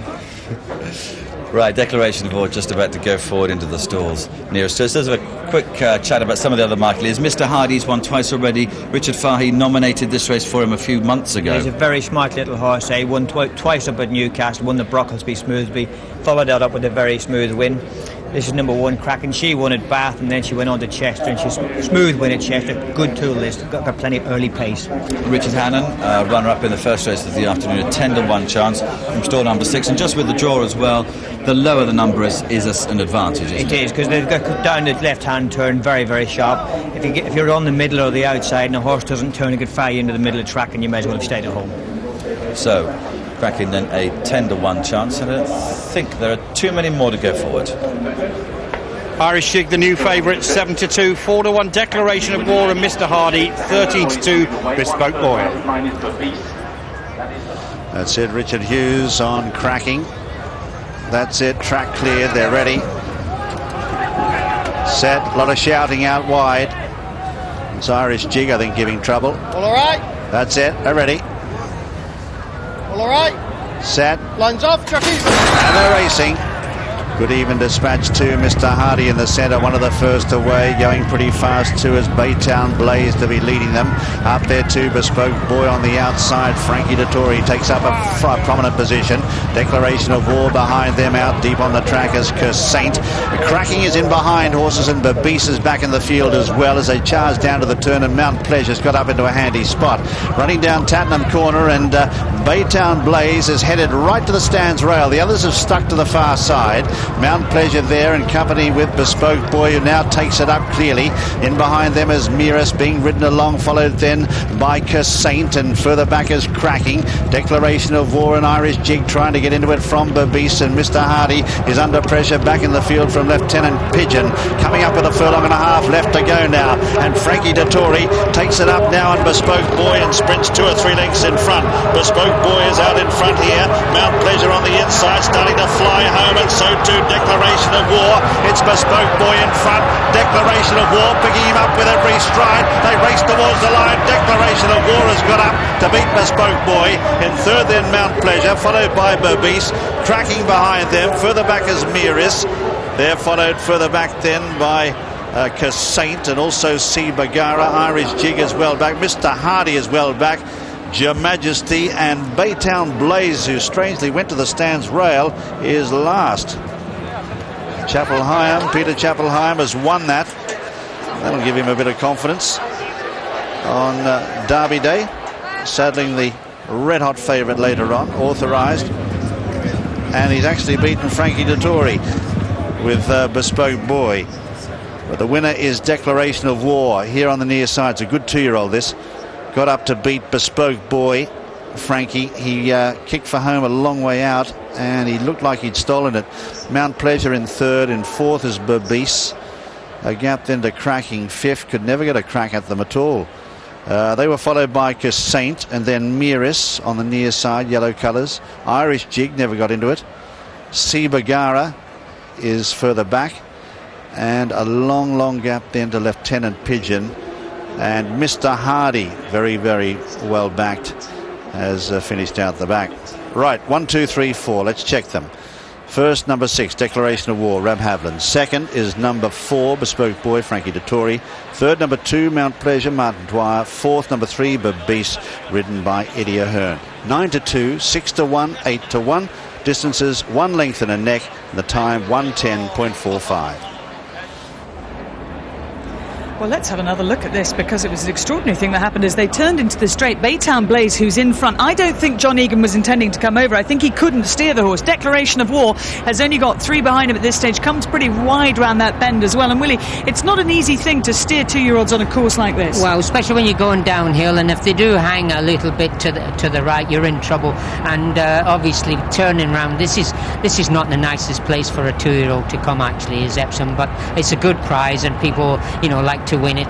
And this is the horse that's won here, Declaration of War.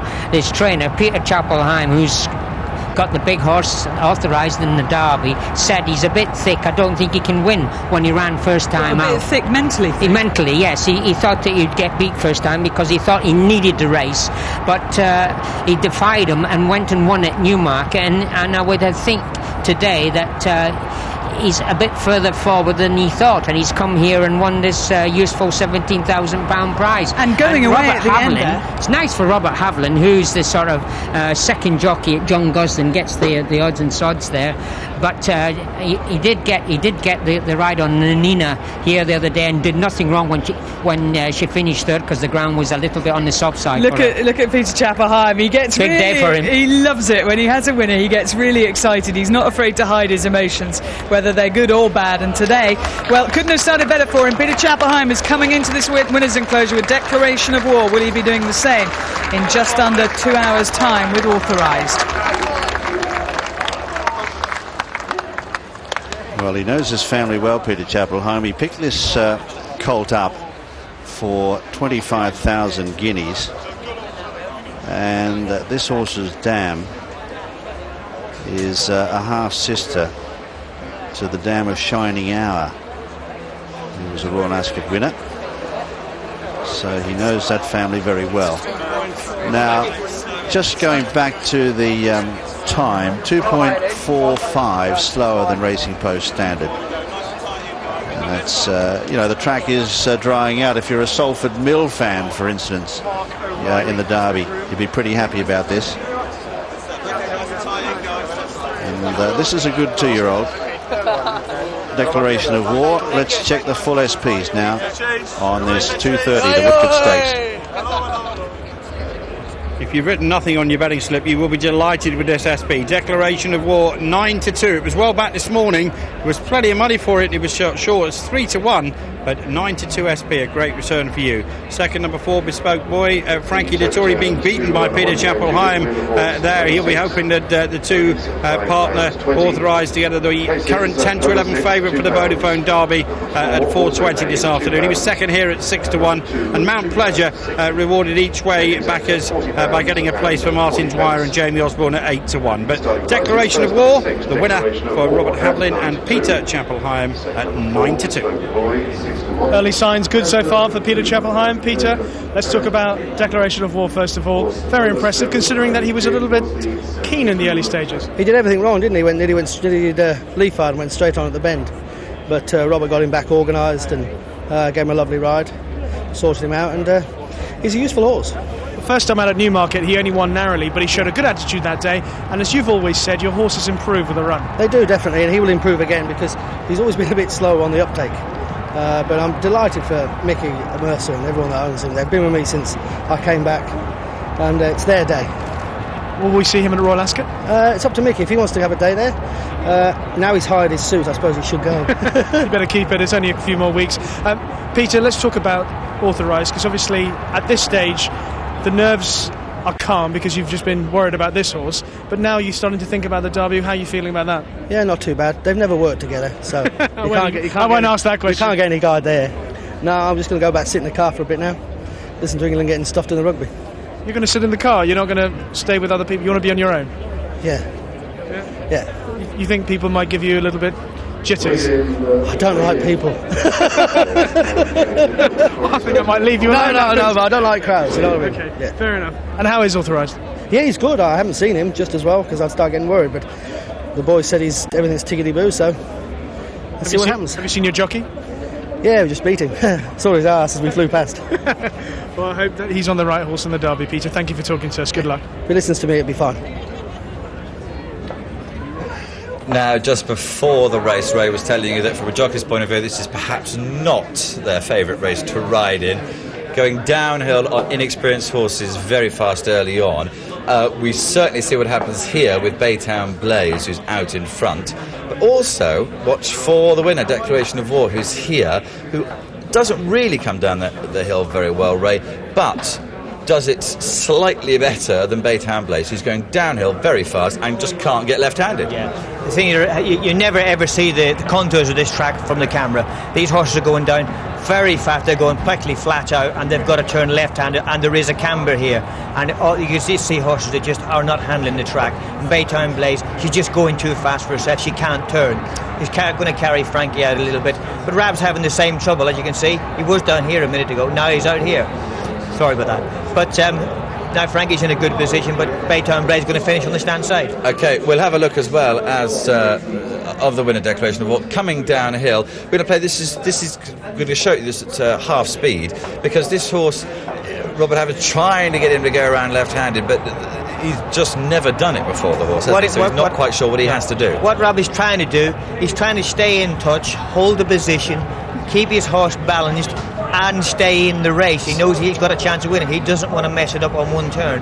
As you can see, he drifts quite badly out, but you think to yourself, now, with 3 to run, I'll take me time and let him work himself back into the race. And the thing with that to look forward to is he's had not a rough passage through, but it's been difficult for this horse, but he's still managed to get up in front at the end, so that's a more meritorious performance than it would appear on the face of it. It's a nice horse, it's a good performance, and it'll be a good learning curve for that horse. He'll have been downhill, gone very, very fast. He'll learn to carry himself well in future. Okay, so declaration of war then, the winner of the 200th running of the Woodcote Stakes. Presentation taking place for Declaration of War's owner. Mrs. Violet Mercer is the owner, but she's let her husband Mickey Mercer go up to accept this trophy, and they do so from Anthony and Janie Watson from Vodafone Group PLC. Now, a lot of texts and emails coming along, and actually one pointing out, Gary in Poole says, what's the latest on Alan Munro, who would have ridden Authorized but for illness? And remember, Alan Munro finished second on Walk on the Park here a couple of years ago to Motivator and won the Derby on Generous. He would have been riding him, actually, but he had that fall, and he had a bit of a fit after the fall, and of course he gets... An epileptic fit? Well... Yes, and that means that he's out, I believe he gets a mandatory 1 year's not riding, so it's a very unfortunate. Which is why Alan's not here, and that really is. It's a great loss, I think, to race. A wonderful jockey, but also just terribly sad for him when he'd been riding such good horses. And the other jockey that a lot of people are asking about is Kieran Fallon. Where is he? What is he up to? Well, the answer is he's been riding out for Aidan O'Brien, and actually I would love to have heard his view on those 8 horses, because he'd have ridden work on most of them. He's been to California. He's been riding track work in California.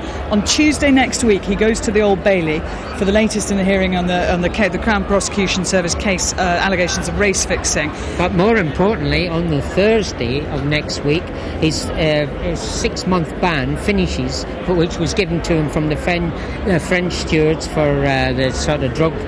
He tested positive for traces of cocaine. Yes, so that finishes on Thursday. So basically, after Thursday, maybe next Saturday, he'll be able to ride in Ireland. He was allowed to ride in Ireland.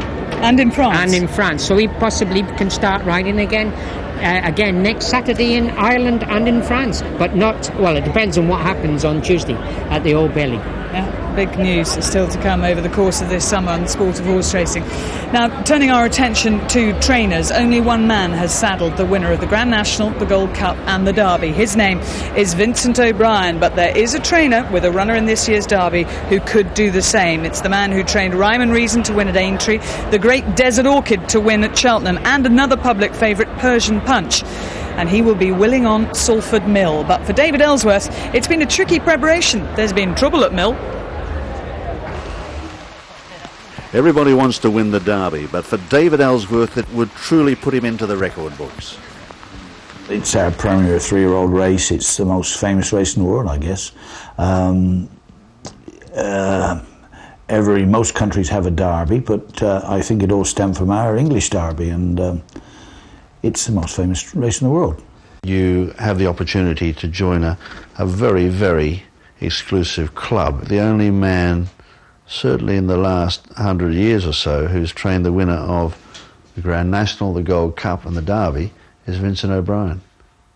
Not many people do train jumpers and fat horses the way that Vincent O'Brien did, and myself, so it would be fun, yeah. I'd certainly live off it for a few days. His hopes of achieving that goal rest with Salford Mill. Salford Mill's a very imposing horse. He's got a certain presence about him. He has a good bold eye, and he doesn't suffer falls. You know, he's a sort of a, what would you call him, a quiet sort of authoritative sort of animal. He has certainly got something about him. And when you saw him for the first time, did you say, well, this could be a Derby horse? Well, he had a pedigree which would give him a chance. He's had a Kayazi mare, and he, as I said a moment ago, he's a big chap and he has a great walk. 1 minute he's doing well, and the next minute you read that he's not doing so well. He, of course, went to Epsom, and he looked to be slightly labouring in his work towards the end. Despite conflicting opinions, I thought the ground was soft at Epsom as well. He didn't look that impressive because we checked his head away to make him gallop by the post. We didn't want him pulling up there. Won't be pulling up there next week, will he? And it may have been misleading. It could have distorted, in fact, how he went. But I guess he probably come down that hill faster than anything else that day. What has been his best performance on the racecourse to date? I suppose his last race. There was a Coolmore horse in there, Acapulco, and a Godolphin horse, Easter Anthem. And had either of those two won, it would have probably been more acceptable to the press, if you like. But this fella came through, and then, of course, the chances of the other two horses were disregarded. I think Acapulco's a very good horse. Let's look at this year's Derby. Your horse has been second favourite for quite some time. The rains have come. You've had a roller coaster of emotions and feelings leading up to this race. Can you describe that for me? Most horses that go for the Derby are fairly lightly raced, and this horse has had, in his lifetime, he's only had 4 runs. We knew that we were in business regarding the Derby. He's a proper horse. And we've encountered soft ground with him a couple of times, and he certainly didn't look as authoritative and as happy on that sort of ground. So that's a concern. But make no mistake, if the ground is good, he's got a hell of a chance. So no one will be happier about these drying conditions, baking hot sunshine, the wind is blowing. Jim went there to Newmarket on one of the wettest weeks you could imagine, but Salford Mill has drifted from around about 4 or 5 to 1. He was second favourite to 25 to 1 now. Yeah, he might just start coming in now that people realise that the ground is not going to be such a detriment to his running, so maybe he'll just start drifting in a little bit. The weather is good for Salford Mill, it's good for the people in the middle as well. Here's Matt. Well, Frankie Dettori didn't have much luck with 60's icon yesterday, but everybody here on this fancy dress bus are hoping he has a bit more luck with the 70's. Dave! Why are you dressed in 70's gear? It's a different theme every year. Right. Last year it was Sporting Heroes, this year 70's. Fantastic, well let's have a quick chat with the organiser. Oh mate, tell us, how do you know each other? We're a bunch of rebels, get together every year, have lots of fun. We love racing, we love the day out, we love the banter. It's great fun. Okay, now, who are you backing? Who are you going for? Frankie, has to be Frankie in a bit. Frankie, what do you reckon? Yeah, just everybody. Cheers! Oh dear me! I'm worried, drinking in the sunshine. Matt's not going to last the distance. Frankie is still hugging everybody left, right and centre. He's enjoying himself today. I think he looks incredibly relaxed. Well, it's the best thing to be is to be busy. You don't want to be sitting around doing nothing. Just have a ride in every race, keep your mind occupied and keep your mind off the big race.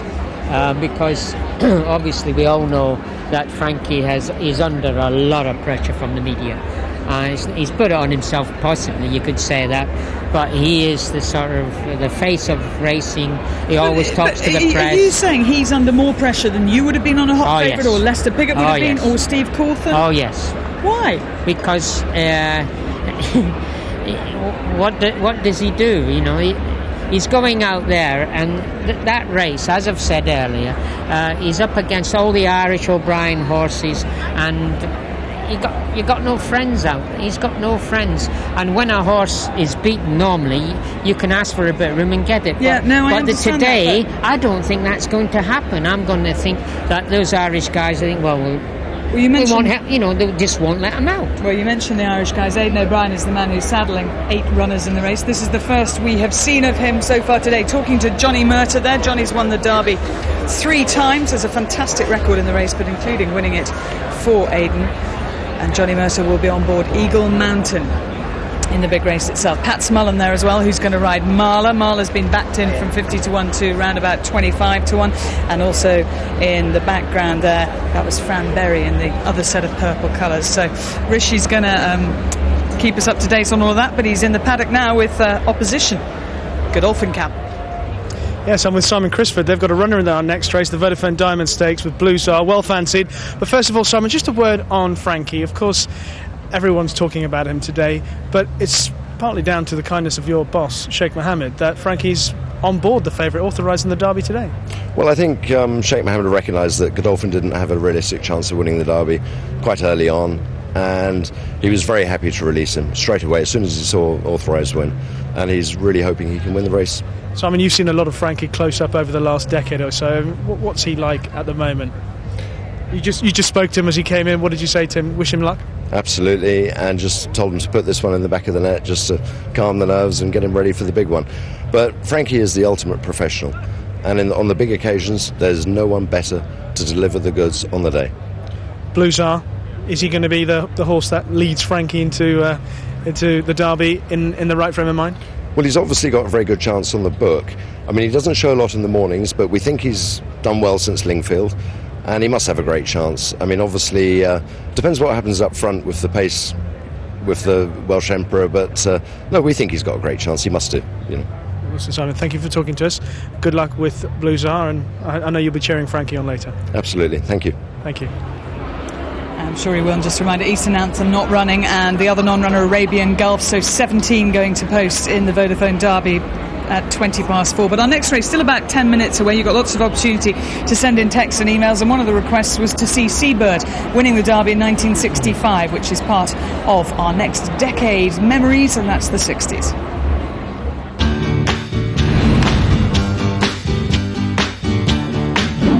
Seabird was universally regarded as one of the best Derby winners of the 20th century. And unleashing his run, Seabird towards the stand side now, and it's I Say the leader from Nixar and Gulf Pearl, and Seabird towards the stand side, coming up to the furlong marker, and I Say is the leader from Seabird on the stand side. Seabird going away, and it looks as though barring accidents he's going to win the Derby easily. Seabird going away from Meadow Gold in second place, and I Say third, and at the line Seabird's the winner. The start of the 1966 Derby was delayed by 15 minutes while Charlottetown was replated in the paddock. Charlottetown, there's something gone wrong with him. Despite this disruption, Charlottetown went on to win under a typically late and well-timed finish by the late Scobie Breesley.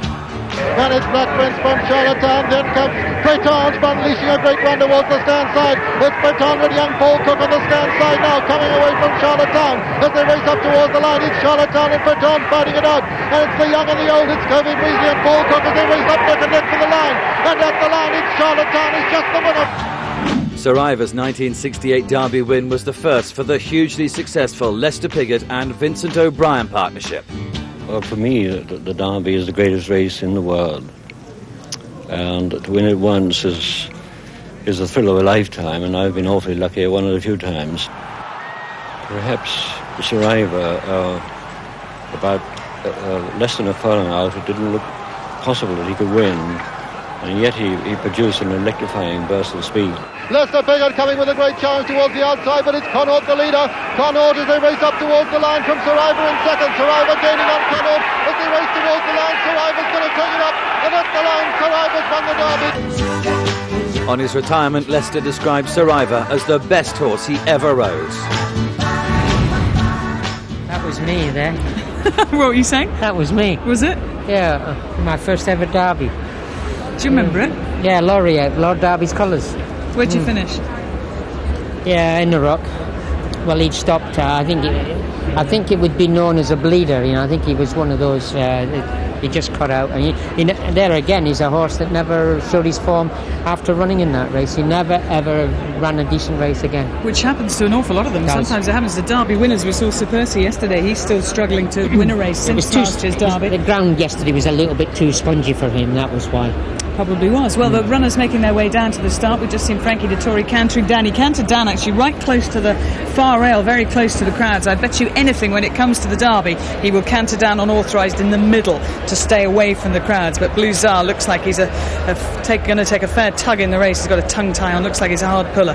But he's well fancied for this. It's the Vodafone Diomed Stakes, named after the horse who won the first ever running of the Derby. Here's Jim.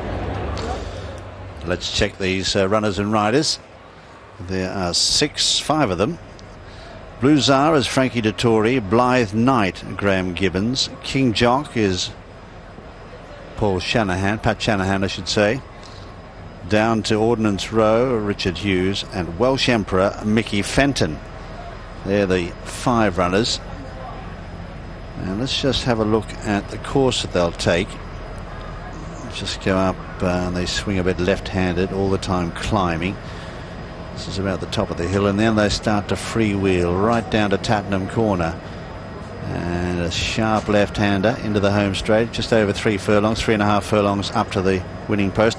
And this is the win that Frankie Dettori really wants to put on the board in the lead up to the Derby. Blue Tsar rides.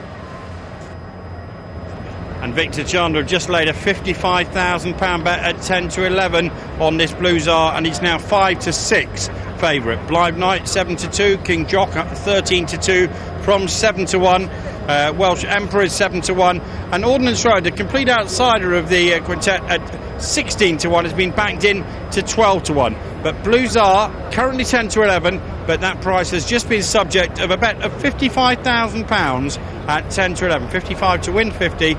So a lot of punters around the country cheering on Frankie Dettori here. There is our favourite Blue Tsar on his way down to post. All royal blue colours of Godolphin. He's by far and away the best horse on certain official ratings lining up in this. Good ground, all the jockeys saying it is now, won't be any harm to him, although it might have been slightly easier for him this afternoon if it was a little bit softer. Yeah, but you can hardly complain about the ground. I don't think we'll be making any excuse for him if he gets beat. I mean, he's a top-rated horse in the race. His official handicap rating of 115. The race is really his there. I mean, he can take a lead. The bottom horse, Welsh Emperor, can lead, or he can sit second. This horse, he's a handy little horse. Was in fantastic form towards the back end of last year. Reappeared at Windsor and won. No, it wasn't Windsor, Lingfield, and won nicely. Grand type animal. That win at Lingfield over 10 furlongs, but he had one towards the end of last year over a mile, so there aren't really too many points you can put against him. That's Blue Tsar with Frankie down at the mile start. Let's have a look at Blythe Knight, who's, according to the official handicapper, is about a stone inferior. He comes here after a victory at York. That was a listed handicap where he won by a length from Wise Dennis. Lovely type of horse, very consistent. Comes here in good form, but again, I would say, rather like Blue Tsar, the easier the ground, the better for him. Yeah, this fella does actually love a nice bit of cut in the ground. He was quite efficient over hurdles this year, and he won that race. He'd been running good on the flat, and then he won a very good listed handicap at York. He'll be coming late.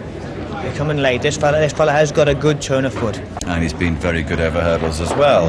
There is Aidan O'Brien. He's got a lot of orders to give out, and in fact, most of his stable lads, I think, are just leaving the weighing room now. They've all the jockeys have weighed out, so he's got 8 saddles to put on. They're on their way to find their horses, and Aidan's given the instructions there. Now, there is King Jock. Now, he's been on his travels a lot. Yeah. He's been successful all over the world. He's won some good races in Dubai and some good races in Ireland as well. Yes, he's a very, very tough horse at this level. He'll be held up. He usually likes a strong run race, so he might not get things all his own way here, but he is a very, very efficient horse. And comes here after he was in fact beaten favourite last time, but that was in Germany, another one of his little travels. But good order, good horse, looks on good terms with himself. Now this is an interesting one here, Welsh Emperor, because he would prefer softer ground. He'd also, will he stay? I mean, I suppose you could argue that a downhill run here a long way will help him, but he's a 6 furlong horse. But he leads at 6 furlongs, has won at 7 furlongs on a flat track. I think it'll suit him round here, but I mean, Mickey wouldn't want to be jumping out and putting the hammer down straight away and taking his time. But I mean, when he's in front and having it his own way, it's a very hard horse to get by. Okay, there's Ordnance Row. We saw him yesterday afternoon. He ran well there, and 24 hours later on, I can't see him winning. I don't think so. He's a cracking little handicap. I think he's got a big ask here. OK, the final few going forward into the stalls. One to go, I think. Here's Jim. Blue Czar a 5-4 on favourite. Blythe Knight at 4-1. King Jock 13-2. And there's Frankie. He wants to put this one on the board. Set, and they're racing. Blue Czar just missing the kick a length and a half or so. And out in the centre, the orange jacket of Welsh Emperor showing out here from Ordnance Row. Gets through on the inside to join the leader. Blythe Knight with the white face takes up a position on the rail, and a length further back then the nose-banded King Jock. And 2 lengths last is Blue Czar. As they run to the 6.5 point, this is the highest point of the course. And out in front it's Welsh Emperor, half a length in advance of Ordnance Row on the inside. King Jock just in behind them with a noseband, and tucked in is Blythe Knight. 2 lengths away Blue Czar, who's the best part of 5 lengths off the pace as they charge down to Tattenham Corner, 5 furlongs out. And Welsh Emperor on the outside is just the leader here from Ordnance Row, holds the rail. In behind is Blythe Knight, King Jock on the outer, and 2 lengths to Blue Czar at the tail as they run around Tattenham Corner. And it's Welsh Emperor on the outside, half a length in advance of Ordnance Row, and now moves up to draw level. In behind is Blythe Knight, just looking to ease out. King Jock on his outside, and here comes Frankie on Blue Czar as they start to pack right up. They've got just over 2 furlongs to travel. Welsh Emperor in front, but here's Frankie on the near side. Blue Czar rages up now, grabs a narrow lead. Blythe Knight's got through on the inside though, and is going to make a real race of it with the favourite. In behind them is Welsh Emperor boxing on. Blythe Knight goes a length up. In second is Blue Czar, trying hard to reel him in once again. He's starting to fly at the finish, but Blythe Knight, this versatile performer, holds on and wins. It's Blythe Knight who wins it by a length or so. In second, Blue Czar, Welsh Emperor third, then King Jock, and a gap to Ordnance Row. Blythe Knight, Graham Gibbons has got the money here, and he's upset the favourite, Blue Czar, Frankie Dettori. Frankie moved there very confidently in the straight, but Blythe Knight, who we've seen on the BBC winning at Aintree, he's also a listed winner before today on the flat, and now a Group 3 winner of the Diomed Stakes. A really versatile performer, and a credit to his trainer John Quinn. So Blythe Knight the winner. Second is 1 Blue Czar, Frankie Dettori. Third is number 5 Welsh Emperor, ridden by Mickey Fenton. And let's watch them cross the line. Blythe Knight from Blue Czar, and then back in third is Welsh Emperor, fourth King Jock, and some gap then to the remaining runner, Ordnance Row. Let's have a look. Third Welsh Emperor, fourth King Jock. Distances, in fact we haven't got those yet. The time 1:43.36, and that is 0.16 of a second slower than standard, so drying up all the time if times are an indication. 1 length and 3 lengths were the distances. 1 length and 3. Frankie Dettori coming back. There's Frankie Dettori. The betting told you it was a penalty kick. Penalty kicks can be missed, and the betting can be wrong. I wouldn't read too much into it in terms of omens or anything, because I didn't think Blue Czar came down the hill at all well. And this horse, Blythe Knight, this may sound odd, but I think Tony McCoy deserves a lot of credit for this horse being a much more straightforward ride now than he used to be, because a couple of times, you know, McCoy's got on and made him go to the front from the last hurdle, made sure his mind's made up, and now he thinks, oh, I better do what I'm told. Blythe Knight, you could see, was pretty keen actually, always travelling well for Graham Gibbons. He gets a split here. I thought his only problem would be, will he get the gap? It comes. Frankie comes sweeping by on the outside to win his race, but Blythe Knight is the one that finds more in the closing stages. Well, the hurdling certainly has helped Blythe Knight. He was a high-class horse when Ed Dunlop trained him, but they always rode him in the darkness and then just came out the last furlong. Frankie used to ride him, but I don't think they went fast enough right from the word go.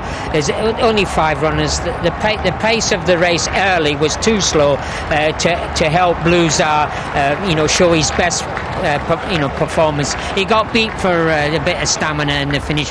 Blythe Knight there, he's been hurdling, he's been in all that heavy ground, and he just kept going there at the last 100 yards. And you could see from that helicopter shot, you could really see clearly the camber of the race, and when horses get tired, they hang down towards that inside rail, which is what Blue Czar was doing.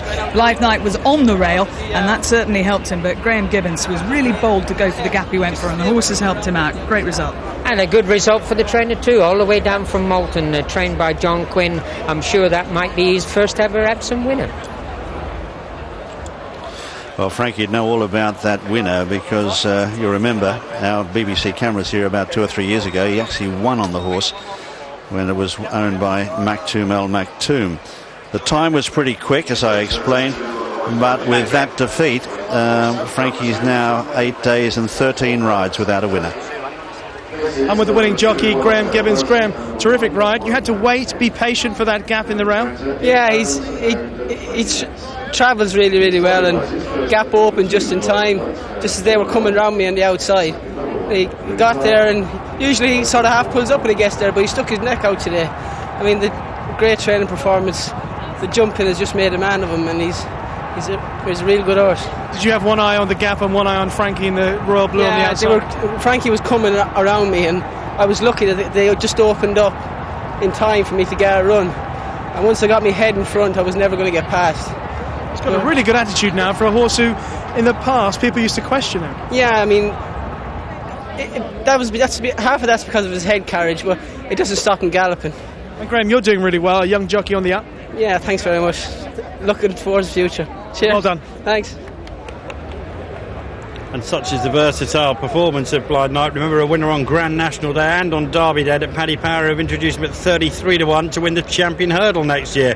Well, those that back Blythe Knight this afternoon rewarded with 4-1 for their money. The SP are the winner 4-1. The second Blue Czar, including a £55,000 bet at 10-11. Well, they were second at 4-5, and third number 5 Welsh Emperor at 8-1. Blythe Knight, though, gets the money. This versatile performer for John Quinn and Graham Gibbons, and wins at 4-1.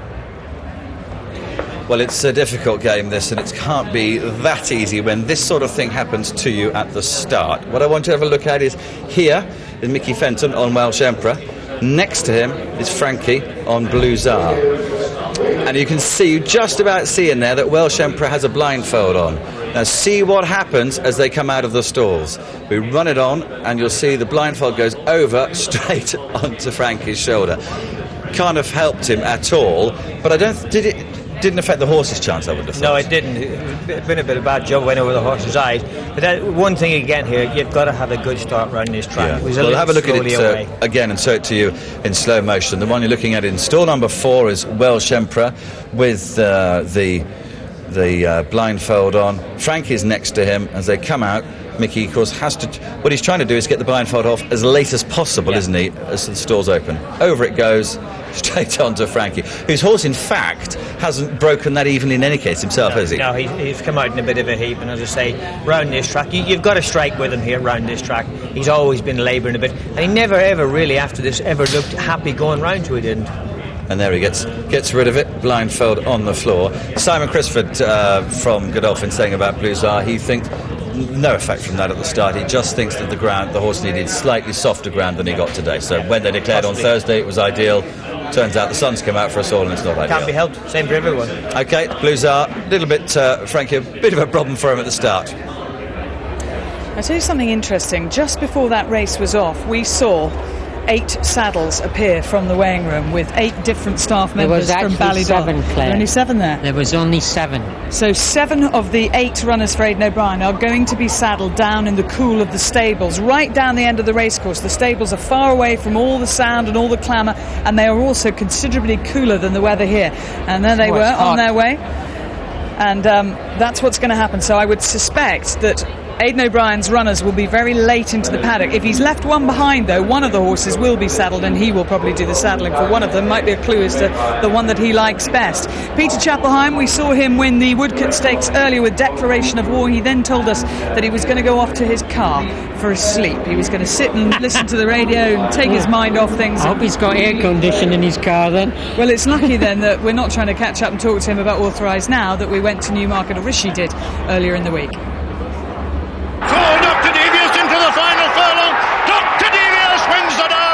We've come a long way. A first Derby success for Peter Chapple Hyam, which led to continued big race glory with horses such as Rodrigo de Triano, Turtle Island and Stone Hatch. However, Chapple Hyam believes he has improved as a handler since those days at Manton. I think I'm a better trainer now than I was then. It's just that the horses were that good, they got me out of trouble. I was just very, very lucky. I love Manton, it's a beautiful place. But once you suddenly set your mind on something that you're going, that's it. I was out. And out he was. Chapple Hyam left for Hong Kong in '99, an experience which left him with mixed memories. The Millennium was good over there, yeah. I was told a lot of things and a lot of things didn't happen. And I went halfway through the season, which is impossible to get horses. And I started off training 3 or 4 horses, that was it. How many horses were you promised? 60. I think there's something like 14 million people in Hong Kong. I think there's 30 million trainers. They all know. They're pretty good. And they used to bring in, one used to bring in steaks every Sunday, but for his horse, because he was American bred. And the Chinese trainer didn't know how to feed him, so he sent him to me because, being a European, I knew how to feed American horses. So those 6 steaks went down very well every week. What was it that said, right, that's it, I've had enough of Hong Kong, I'm coming home? I was going well my last year. I had a horse called Cellini who won. I think he was in the top 6 horses in Hong Kong. And I'd got him from the bottom to near the top, and I had the top dirt horse there. And I suddenly thought, well, that's it, I've proved to them I can train here now. Back here now, I mean, you're settled in, you've got a good team of horses. I mean, you don't want too many more horses? No, I don't. I'm not a good trainer of a big string. I hold my hands up. I'm a good trainer. I think I'm a decent trainer of the horses I've got. But any more, sort of over 100, I seem to panic and I lose my way a bit. I'm very happy the way things have gone. Obviously, I've got some very nice horses and been well supported by Salah, with Authorized and with Tariq, Hamoudi. All well bought by Tony Nurses, and he's a pretty good judge. Authorized, obviously people are going to compare him to Dr. Devious, but different horses. Totally different. Dr. Devious was small, agile, a very good 2-year-old, and obviously a very good 3-year-old too. Had a heart as big as a lion. Authorized can quicken off any pace. Such a great mover. Everything good. Is the ground really important to him? He goes on any ground. It doesn't really matter. As I say, I've seen him work on fast ground. I saw him work at Newmarket on Guineas Day on fast ground with El Quasi over 6. He goes on any ground. But being by Montjeu, most of them do like a bit of cup. And what about when he returned in the Dante? That was just sensational to watch. It was, yeah. He'd been working so well that I believed that he would win like that. But you believe it, but it never normally happens. You normally have a heart failure during the race or something. I couldn't watch. He will definitely improve. All my horses do, even my 2-year-olds as well. There's a lot of improvement in him, and I think I've got him just where I want him now. Authorized did a bit of work this morning with River Al Harth. Yeah. What would you describe the work as? I thought it was superb, really. River Al Harth's a very good workhorse and leads him a lot anyhow. This horse doesn't normally go away from horses. You see, Frankie just had to shake him to go away, but he went away. So I'd say it's as good a work as he's ever done. And Frankie being on board with his quest for a Derby success, does that matter to you in terms of pressure, the word that people use in sport so often? Pressure is good because it means you're doing it right.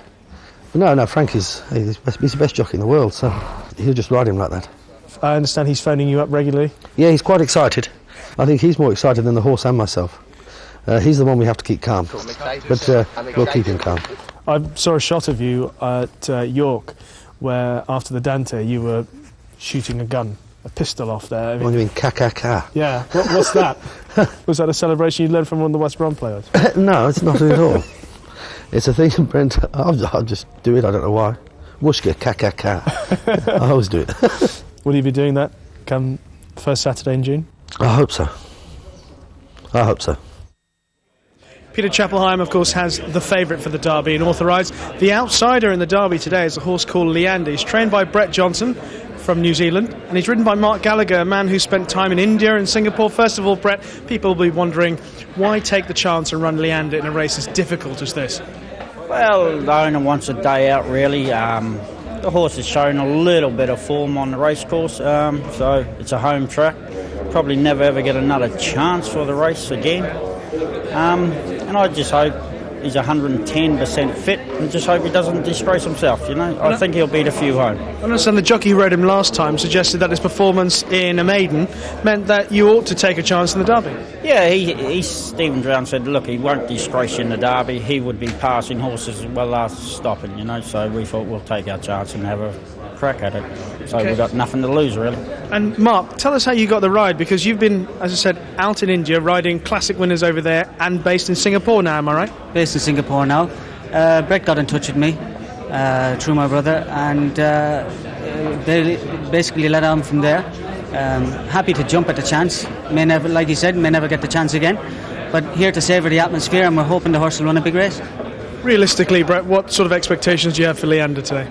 I reckon mid-division if we're lucky. Mid-division if you're lucky. And back home in New Zealand, what sort of reputation does the Derby have over there? Yeah, it's still a pretty big thing over there. My sister's in Melbourne, she trains in Melbourne. Brother's just given up riding over there. They're all watching it from live over there today. Well, I hope he runs well for you guys. Good luck. Thank you. Bye, mate. Well, here on the hill it is absolutely heaving, and for all of those people who can't get anywhere near the racecourse itself, they're all there on the hill with a big screen where they can see all of the action on here. But I'm just going to whip round and have a quick word with Daniel, who's got the best of both worlds. He's got the fairground to his left-hand side, he's got the racecourse over here. And how are we doing, Daniel? Are you all right? Yeah, I'm fine, thanks. Now, you were telling me a little bit earlier on that you've got a bit of an insider bit of knowledge about the Derby, haven't you? Yep. Come on, tell us about it. Well, the horse that's racing Leander Yes. is one of my best friends' dad's horse, so And how do you think it'll get on then? hope it'll come first, Good because my stuff. dad put a big bet on it. Oh, really? Have you? Are you dad, are you? I am dad, Good yes. stuff, so you're sitting with everything crossed at the moment? Absolutely. Good stuff. All right, well, we'll leave you to it. Have a super time. Let's keep going round here. Look, we'll have a word with some more people. Hello. Hello. Sorry, we're just going to squeeze through. We've got little Harry under here, look.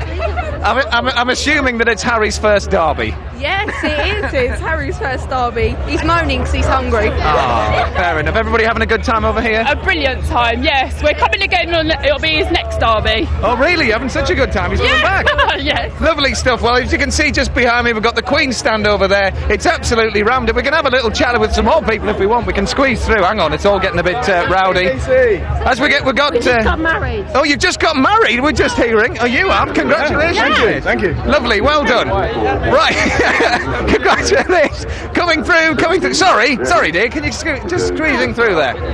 Right, let's have a little chat with everybody over here. We've got the whole family. I understand you're mum and head of the family here. I'm mum today. Good. Are you enjoying yourselves, of It's course? fantastic. The weather's beautiful. And 3 winners. 3 winners? 3 winners so Good. far. Well, let's hope it continues with the Derby. Who are you betting on? Lord of the Admiral. Oh, lovely. Super stuff. Admiral of the Fleet, you mean? Admiral of the Fleet, well, it's all the same. Okay, super stuff. Well, that's all from the hill for now. I'm sure you'll join us soon. We all can't wait for the Derby, can we? That Matt Baker looks to be having far too much fun on the hill. Now, the man who was having most fun here last year was the man just in that top hat over there. His name is Marcus Tregonning. He trained Sir Percy to win the Derby 12 months ago. And earlier this week, Willie Carson went to have breakfast to talk to him about his contender for the race this year, Aquiline. So when did you think Aquiline was going to be a Derby horse? I think when Authorized went on after finishing just behind us in the Hayes Hanson and Clark at Newbury, he went on to win the Racing Post Trophy. Right. The beginning of the dream. So that's the dream. Well, I think, you know, he's got good form of Authorized, and Authorized the favourite, so yeah, I mean, I've been very happy with him over the winter. Well, let's go and have a look at him. Let's go and see him. Well, Marcus, are you worried about anything else in the Derby? Any other, the opposition, for instance? Well, obviously, Authorized, he's a worthy favourite. We've finished in front of him before. Let's hope we get it right on Derby Day. Yes. He's not a big horse, you know, he's No. just he's a good size, isn't he? He's just Very right athletic. for Epsom. Yeah, I think he is, Willie. I'm glad you say that. Good wither, hasn't he? And good shoulder. Plenty of depth. I mean, that's a sort of Sindar trait. I think some of them are a little bit light through the middle, but he's wonderful behind. He's got great strength there. And he does look well, doesn't he? He looks... I don't know much about Sindars. He obviously won the Derby himself. and you think they're always a bit light. I think some of them are a little bit light through the middle. I've got another I wouldn't call him very light. No, it's just his shape, isn't it? He just someone might mention it on Derby Day, mightn't they? But it's so deep and big shoulder and very deep girth. Good shape, really. It's quite an old-fashioned shape, wouldn't you say? Not like one of these heavy horses you see. He's quite different. It's not the Como type, is he? He's not, no. No. So you're happy how he looks then? I think he looks fantastic. Feels nice and firm, does he? He's fantastic. Yeah. Fit? He's fit as a flea. Is the trainer fit? No. But the horse is fit. No pressure? No. I mean, how can he? I mean, I've had a good run with him, and if he's good enough, he'll win, and if he's not, well, there we are. He'll run a very big race, but, you know, he's in great shape. Well, we better get out of the second favourite for the Epsom Derby and let the lad get on and get him dressed over for the big day. All yours, Nanda. Willie getting all the inside gossip there on Akalim, the contender for Marcus Tregonning, and the Derby will be the race after this one. Now, come here in the paddock. Willie and I have come down here because some very famous faces around, and over here, someone you might recognise. He's got a runner in the race. The horse is called Holbeck Gill. Angus is actually an owner in this race. This is William Buick, who's riding at... What weight are you doing today, William? 7'12", claim 5. Which is 7'7", which means you are... 7 stone. You're 7 stone, exactly. Yeah. He is tiny, look at him. And in case you think he only looks 8 years old, you are... 18. See, he's a fine man. Very good jockey as well. He's had a lot of winners this year. Good luck on Holbeck Gill. Angus, just to show how versatile you are, give us a betting show for this dash from down here in the paddock. Well, Green Manalishi is the well-backed favourite here. There's also been money for Bond City. Those two have been the significant market movers. And funnily enough, Holbeck Gill has been backed, one of the best outsiders. The drying conditions will help that. So we have Green Manalishi, the 11-2 favourite. With Bond City at 7-1, Caribbean Coral 8-1. That's been clipped in a point from 9s. Lock Verde 10-1. That's Popular Wyatt Earp is 12-1. Fantasy Believer is also 12-1. Amongst the bigger prices in this 18-runner dash, will they include Holbeck Gill, who, as mentioned, was back this morning. Here are the bigger prices, and there is Holbeck Gill at 25-1. I think that's and accurately reflects its chances. One of the outsiders. Well, good luck to you, Angus. Holbeck Gill, named after a very nice hotel and with extremely good restaurant in the Lake District. Angus is not the only well-known owner down here. If we just go over here, just standing over here is a woman you will know if you watch Soccer AM, if you're a football fan at all, Helen Chamberlain. Now, you must be either earning a lot of money or winning a lot of money at poker, because you've gone and bought a horse in this. I have, yeah. Actually, it's neither. I've just emptied my bank account to have a runner on Derby Day. And this is Merlin's Dancer? This is Merlin's Dancer, yes, because Simon Dow is my trainer, and his yard is, you could probably throw a stone and hit it, just over there. And he has fabulous parties, Derby weekend. He didn't have a runner. So myself and Mr. Tom Parker, who's another one of Simon's owners, we shook hands on a really drizzly, rainy day at Brighton and said, let's get a runner for Derby Day. So you have just bought this horse to have a runner on today? Yeah, we have. Yeah, and doesn't he look magnificent as well? He does. He looks very well. 50-1 is the price. If you fancy him each way, have you had a few of, well, what little money you have left? Have you had anything each way? Yeah, I've just had a couple of quid each way. Yeah, because today's about the occasion, not about whether he's going to win it or not. You know, so we just wanted to put our nice clothes on and come and say hello to you and Willie. Well, good luck to you, and thank you for saying hello to you. We've got a big field for this. Penalty kick for her then? No, I don't think it is at all. I think they're probably starting 6 goals behind. But anyway, they'll give it all they've got. We've got an awful lot of runners for this. The Vodafone Dash. Here's Jim with a list. Let's check them. One is Green Manalishi, Neil Callan, Bond City, Frankie Dettori, Hogmanay, Salim Golem, Fire Up the Band, Adrian Nichols, Merlin's Dancer, John Egan, Corridor Creeper, Barry Savage, Cape Royal, Kevin Ganoa, Take Out 8, Wyatt Earp is Paul Hannigan, Machinist Karen McAvoy, Morehouse Lad Ted Durkin, Caribbean Coral Graham Gibbons, Bigelow's Bandit is Franny Norton, Overstayed Dane O'Neill, Fantasy Explorer Jimmy Quinn, Handsome Cross Sylvester de Souza, Lock Verde is Martin Dwyer, Steel Cut Darrow Donahue, and Holbeck Gill is William Buick. So let's pretty easy, the map.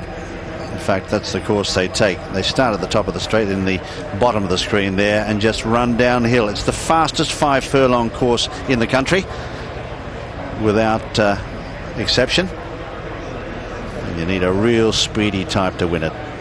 Here's the betting.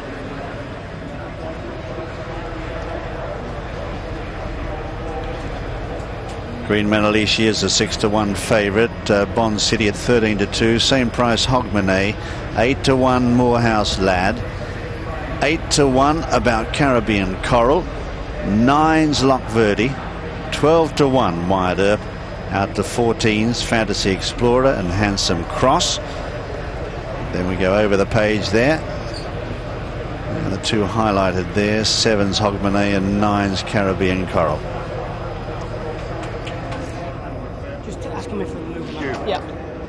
Just having a look here, there'll be a slight delay to the start here because Handsome Cross, one of Dandy Nichols's runners, just got well steamed up, and just keep back a little bit because they're obviously a bit concerned. What happened, Willie? The horse bolted down and the trainer was very, very lucky to keep a hold of him because he just took, as you go down towards the track, the horse just took off, and they've brought him back just to check that all the tack is okay.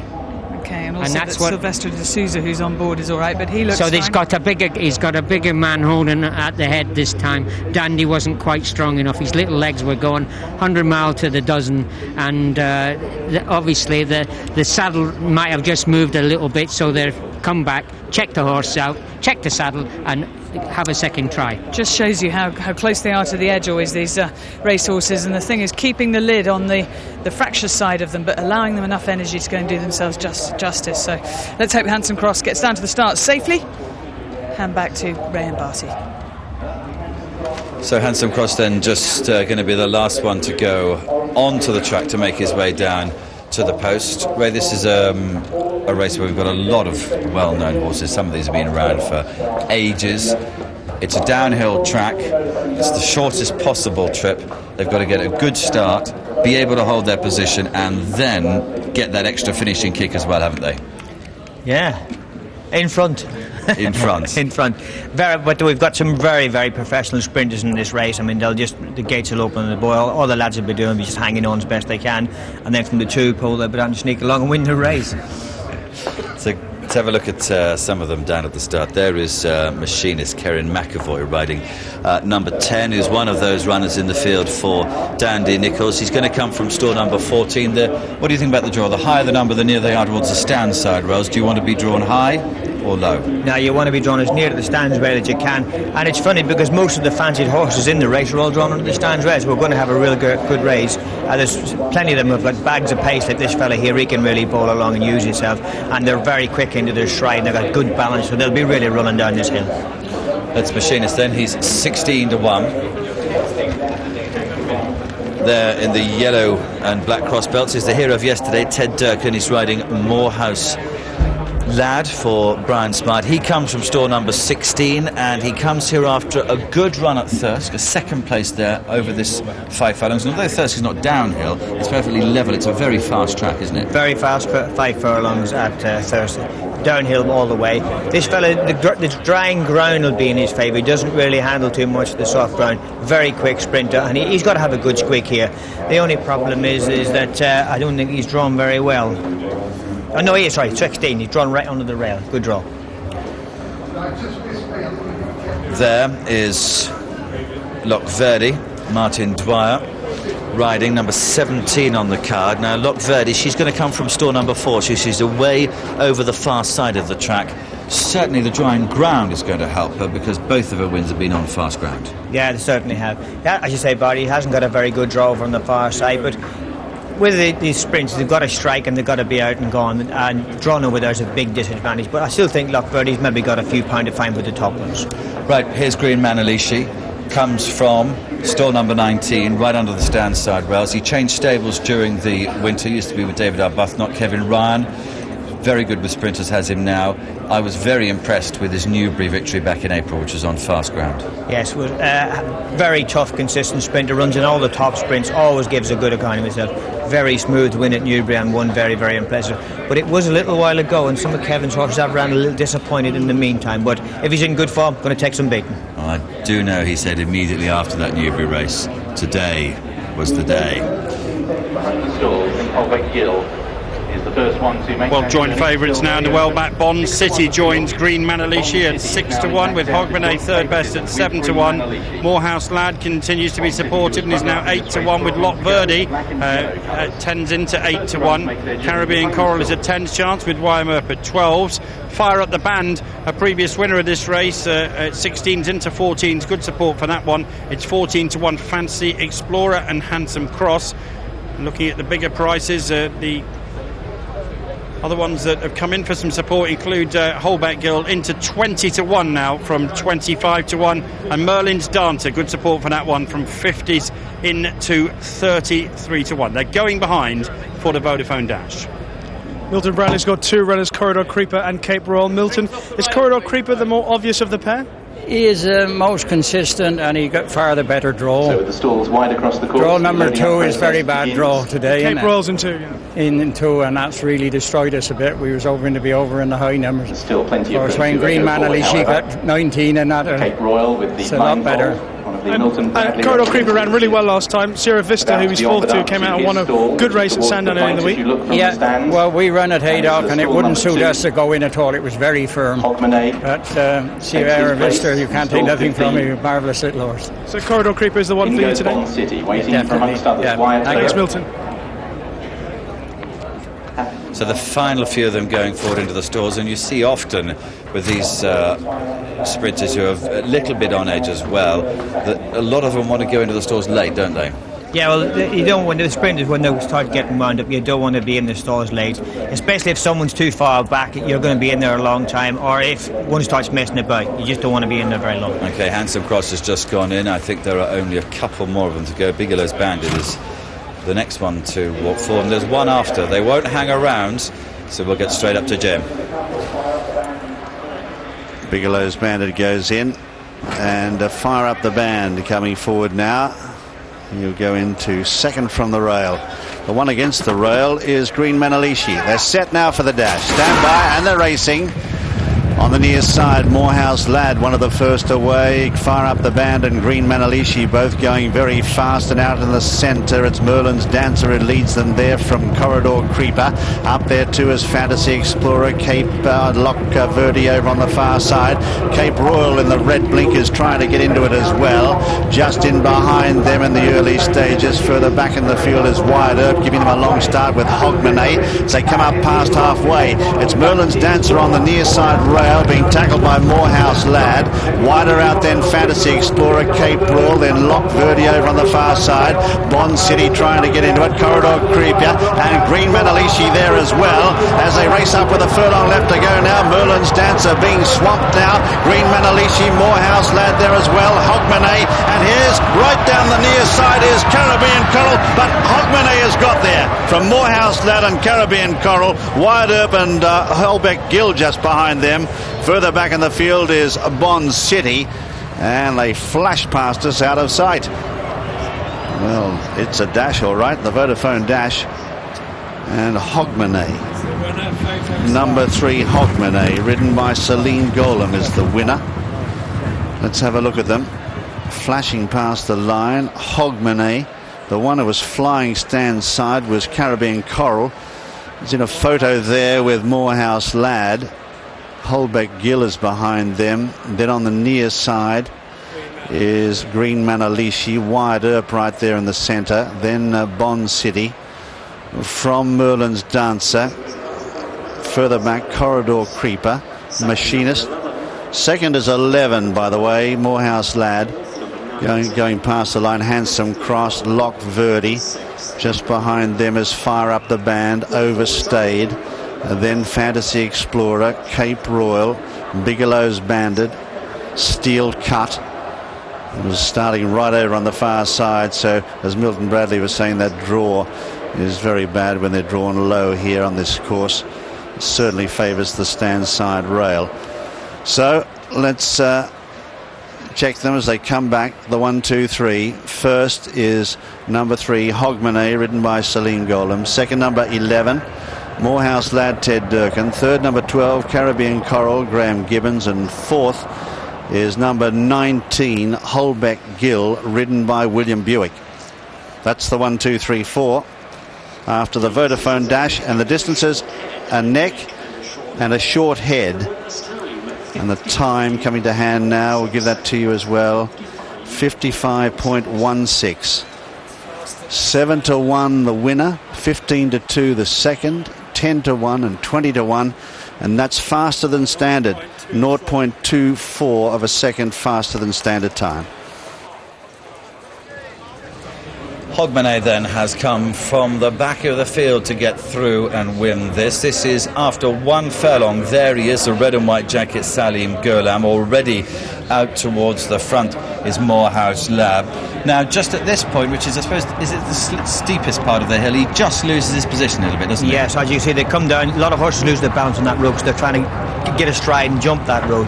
He's just lost his position, got squeezed back a little bit, so he's just had to just start taking his time, and then his horse starts to really get in gear. Now, this is the difficult problem for him now, because he has to sit and wait. He's starting to make a little bit of headway here, isn't he? But he needs a gap to come for him. Yeah, and as he's sitting there, the gap, the horse is in the left, and he just gets a little split through there. Now he knows his horse has got him in motion. He thinks, well, I can just start making it. I haven't got far to go. He can feel now he can win because he's really picking up. So he comes through on the outside. Morehouse Lad with the black cross belts next to him just in front. And look at Caribbean Coral coming against the rails. I mean, Jimmy Quidd's got a fantastic run out of him. Graham Gibbons, has got a great run out of him. Beautiful run, Graham Moore. I think he's going to sneak it, and he can't see a man on the outside. It's a very good ride from the young £3 claimant. Good ride. Salim Gurlam then coming back to the winner's enclosure. He'd run a nice race on his debut at York, this horse, but now he comes to take to the big prize at Epsom on Derby Day. Well, that was a fabulous aerial shot, wasn't it, to just see the course he did take. And don't forget, the whole race has taken 55.16 seconds to run. So how quick were those decisions that he had to make? It was a real insight into the decisions that have to be made on such a fast course. And those who are looking to the Derby and wondering how the course is riding, I think you can safely say it's good, a genuine good. It's dried out so much. I suppose you can't read too much into the 5 furlong course, but it is on the good side, that's for sure. And with the winning jockey, Salim Gurlam. Salim, first of all, before the race, you must have known you had a tricky job, because this is a hold-up horse, and here, with all these sprinters on this sharp 5 furlongs, you had to really be lucky today. Yeah, I mean, me and Mr. Williams worked for the race yesterday, and that is him, you know, summed up. He hasn't got that early speed, but then he finishes well. So today it was a case of just try and get as close to the rail. I mean, it went to plan originally, but then halfway through the race, they were going a bit quick for me, and I switched him out wide, which I had to, and he's picked up nicely.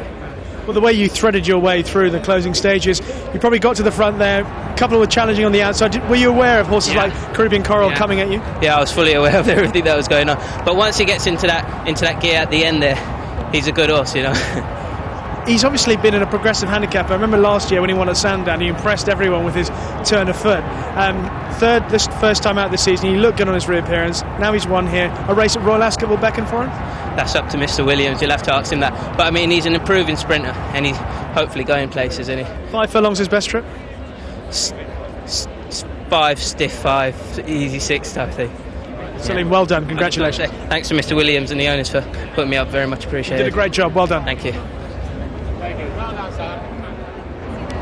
Well, an amazing Vodafone Dash, as it always is, and here is the result. First, number 3, Hogmanay at 7-1, and well backed as well. Second, number 11, Morehouse Lad at 15-2. Third, number 12, Caribbean Coral at 10-1, and fourth, number 19, Holbeck Gill, who stayed on tremendously well. Couldn't be happy with that, and fourth at 20-1.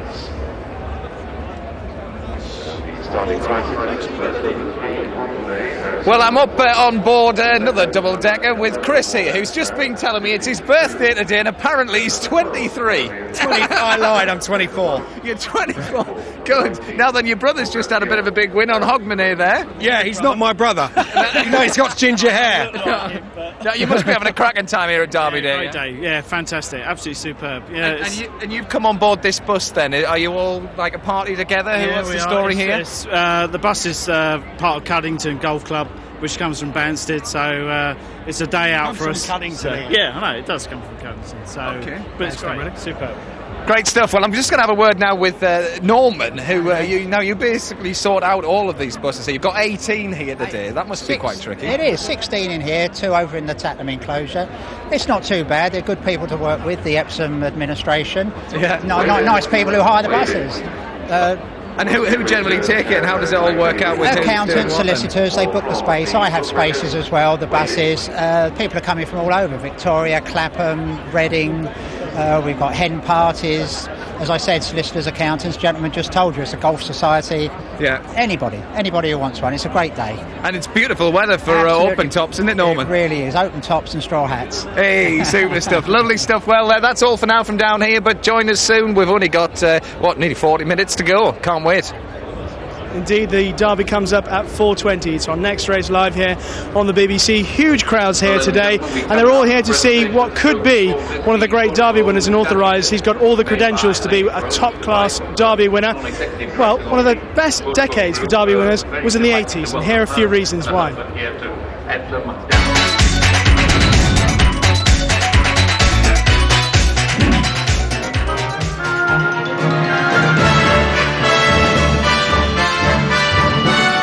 Stolen, Europe's most valuable racehorse, and still no ransom demand. And no one knows still where he is, but his 10-length victory in the 1981 Derby is a record that's never been beaten. Wally Swinburne looks round, he's on his own, Shergar, clear of his field, he's climbed this mountain, he has eased up, Shergar wins the Derby! In 1983, Tinoso gave Lester Piggott his 9th Derby victory, a record that still stands. Lester has it in the bag, 5 lengths clear on Tinoso, no danger, 25 yards to run, Lester Piggott number 9, Tinoso wins. In 1985, jockey Steve Cawthon gave Slip Anchor a brilliant ride, leading the Derby field from start to finish. Slip Anchor is going to win the Derby, it's Slip Anchor! 1986 saw the famous battle between Sharastani and the hot favourite Dancing Brave. They've got a furlong to run. Sharastani being chased all the time by Dancing Brave. Coming very late on the stand side, Dancing Brave. Sharastani, Dancing Brave on the far side, faraway dancer. Sharastani from Dancing Brave. Sharastani, and here comes Dancing Brave. Sharastani wins by a neck. Dancing Brave is second.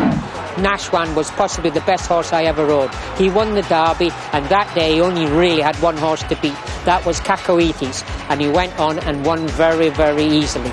It's all Willie Carson. It's Nashwan for Dick Hahn. 4, 5, 6, 7, 8 lengths clear. Nashwan is a brilliant winner. 25 yards to 1, and the Derby has been won by Nashwan.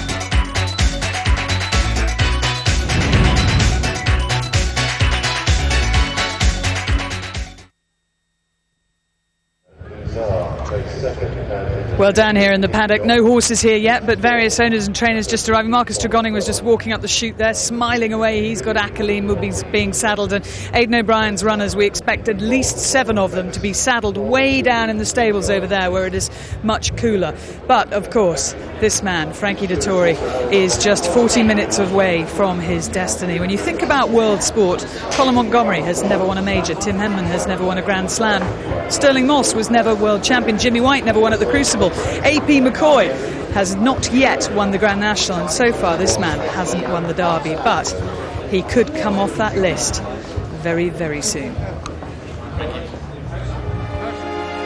20 years ago this month, Frankie Dettori won his first race in the UK. Since then, the charismatic Italian's career has gone from triumph to triumph, with one notable exception, in this most quintessentially English of races. It would mean everything to me, because as any sportsman who goes into a sport, you want to achieve everything. And as far as my record reads, you know, I won every classic more than twice. I rode the card at Ascot. I won champion jockey 3 times and Group 1s all over the world. So, you know, but that is still a little gap there saying that I haven't won the Derby. With 14 disappointments to haunt him, it's fair to ask if Dettori dreads Derby Day. I always go in with great thoughts and expectation, but I always left Epsom with a lot of bad memories and sour taste and a lot of disillusioned and deflated, but hopefully we'll make it better this year.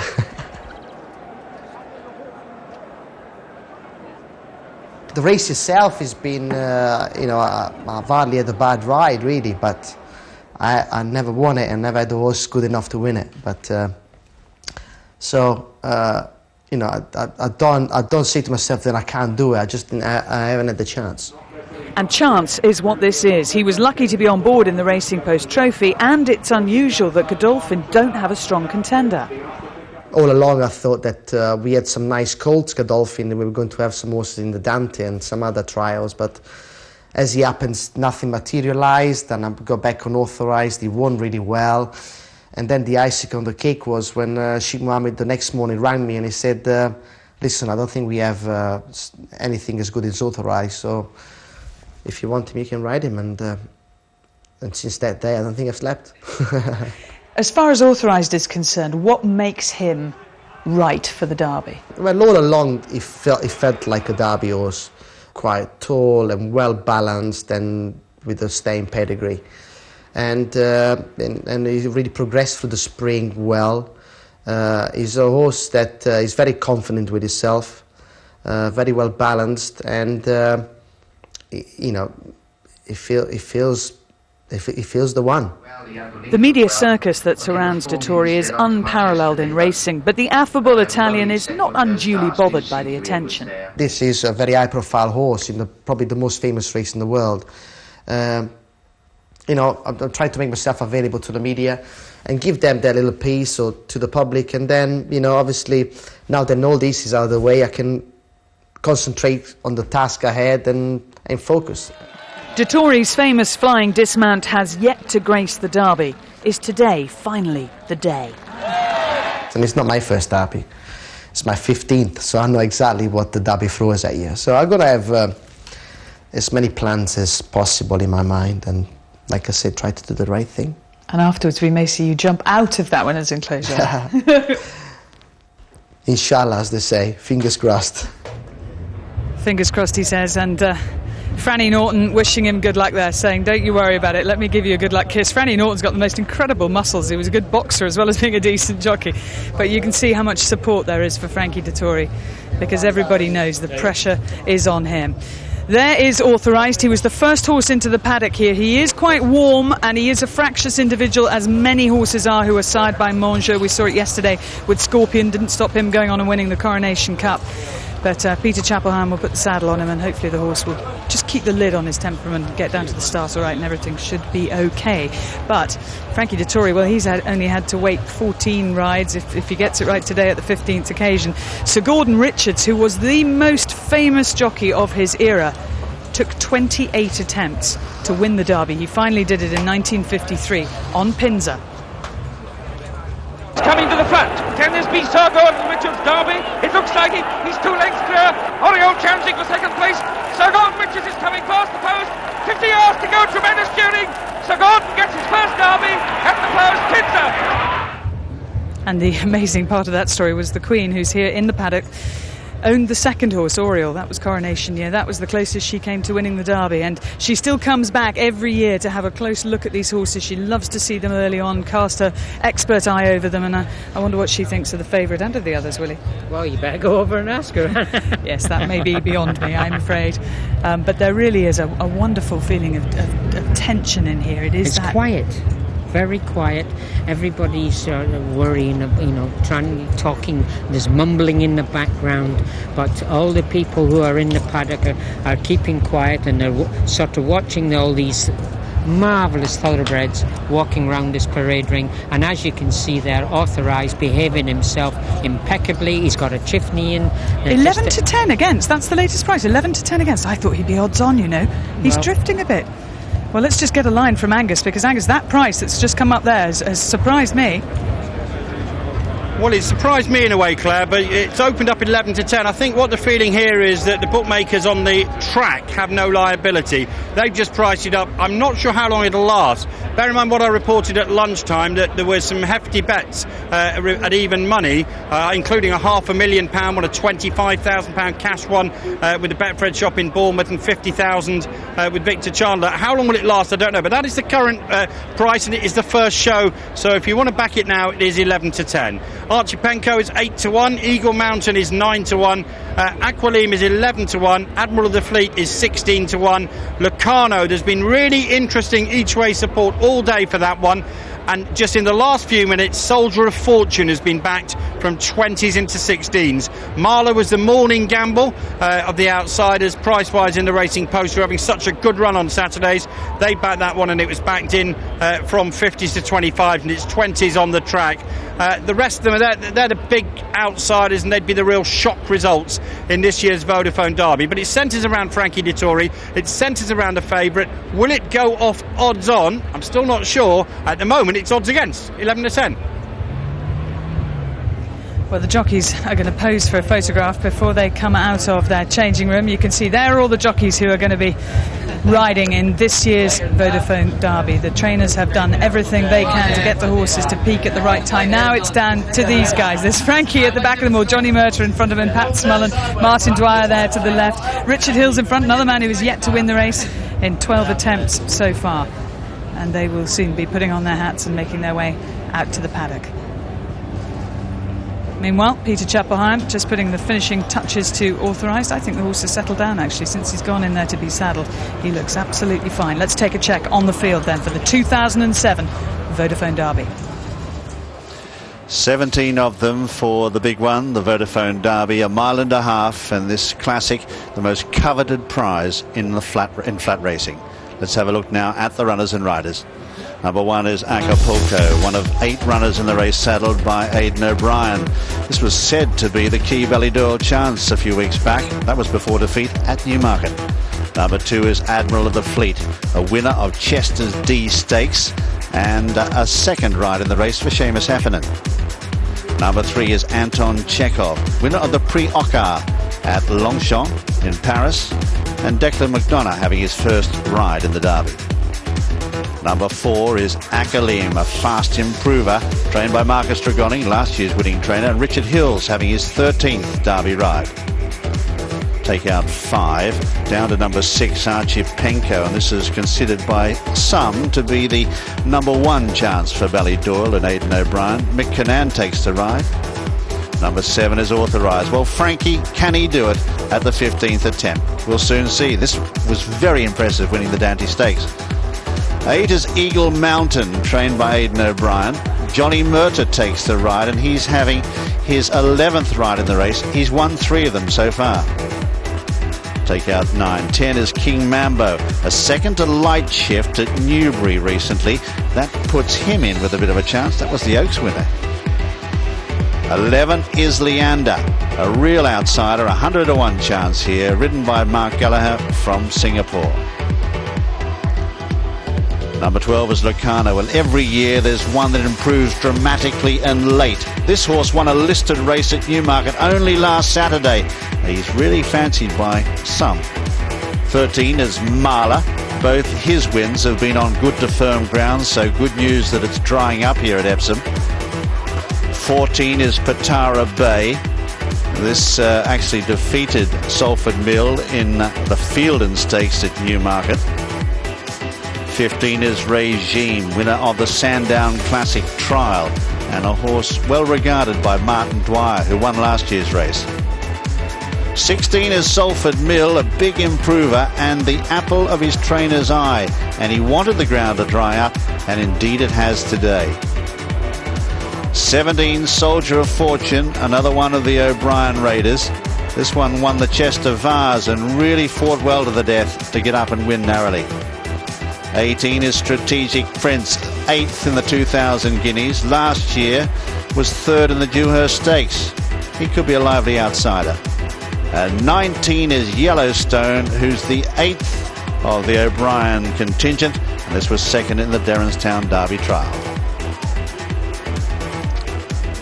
Down here in the paddock, standing next to me is Harry Herbert, who 2 years ago was here with a horse called Motivator in the Royal Ascot Racing Club. They had 230 owners, I think it was, belonging to that syndicate. Well, a smaller number today, 20, is part of the Highclere Thoroughbred Syndicate. One of them's missing. His name, Lawrence Delalio. First of all, Harry, what's the chances of following up Motivator's success with Regime today? Well, it's kind of nice they're not coming here with the red-hot favourite, so the pressure's off a bit. But he's a real good horse. He won his trial very impressively, and the only bad race he's run was against Authorized on horrible ground at Newbury. So, we're hopeful that he's got a proper each-way chance. Well, the ground has certainly helped. Just to pop over and talk to this gentleman who's coming all the way from Hong Kong just for this race. When did you arrive?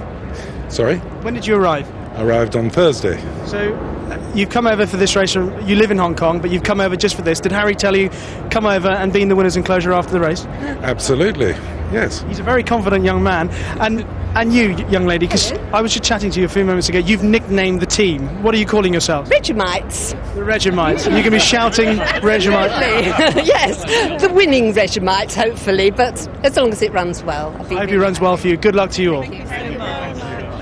Well, they might make the most noise during the race, but I guarantee this man here would make the most noise if he were to win it. Terry Mills has got 2 runners in the race, Kid Mambo and Patara Bay. And just explain why this race means so much to you. Well, we're with me and John, the owner of one of them.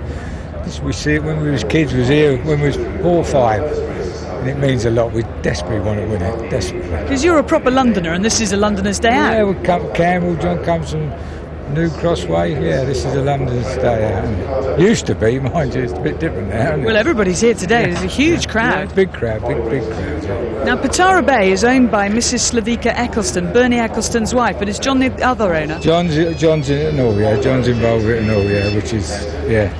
He's in that, yeah. So John, are you responsible for getting... All your phones are going off now, people saying you're on the telly. Were you responsible for getting the Ecclestons involved? Yes, really.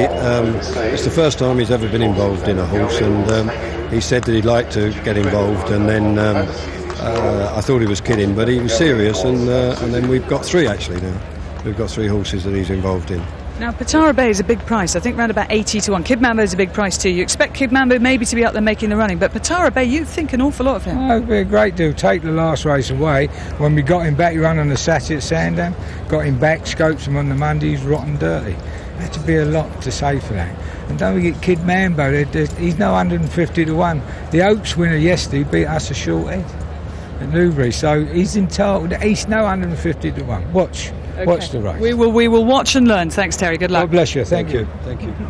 Let's have a look then, Willie. We've got some of the runners coming round here. And in fact, here is Kid Mambo, one of Terry Mills's 2 runners, as he was telling us about. You can ignore some of his form, and actually, some of his form is decent. Well, Leander behind him here. 500 to 1. 500 to 1. Another one trained here at Epsom. And then the third Epsom horse here is Patara Bay, number 14. Now, isn't he a beautiful horse? Very good-looking horse, yeah, absolutely. And now look at this horse walk. Which one? Patara Bay? Mill. Oh, Salford Mill. Look how easy. He's a big horse, but look how easy he moves. You know, he's sort of a great big horse, but ballerina movement. Very, very nice. Easy moving horse. And now the ground has dried up, you know. You shouldn't write him off. He'd be a decent price, 20 to 1. That is... You know, that's pretty generous, I think. We've got Strategic Prince, very who's a much smaller horse. Looks as though he might have trouble staying the distance. And here is Authorized, not walking great behind at the moment. He's just... Well, he's got two. He keeps putting. He's got 2 handlers. He's not working quite correct behind. But don't forget, he's got 2 handlers pulling on him, keeping him quiet. That might be just pulling him out of stride. And we still haven't seen any of Aidan O'Brien's runners, but Authorized, I think, taking this all pretty well. The clouds have just come over the sun. The temperature has dropped. Here's the second favourite coming here, Clare. He's been saddled in the stables. That's Akalim, who is just here behind us now. He's just starting to get a bit warm, but he's been here a long time, walking around with his tack on. He's okay. He's just getting hot. It's a hot day. He's walked round. He hasn't been jumping about, but he does look as though he's ready to get on with it now, because he has been here quite a long time walking around. Well, we haven't seen Aidan O'Brien's horses yet, but one of his owners is here. Michael Table is with Rishi. Well, I can tell you that Aidan's had special permission to saddle all 8 horses down at the stables. Michael, obviously Aidan's down there at the moment. What has he told you about this octet?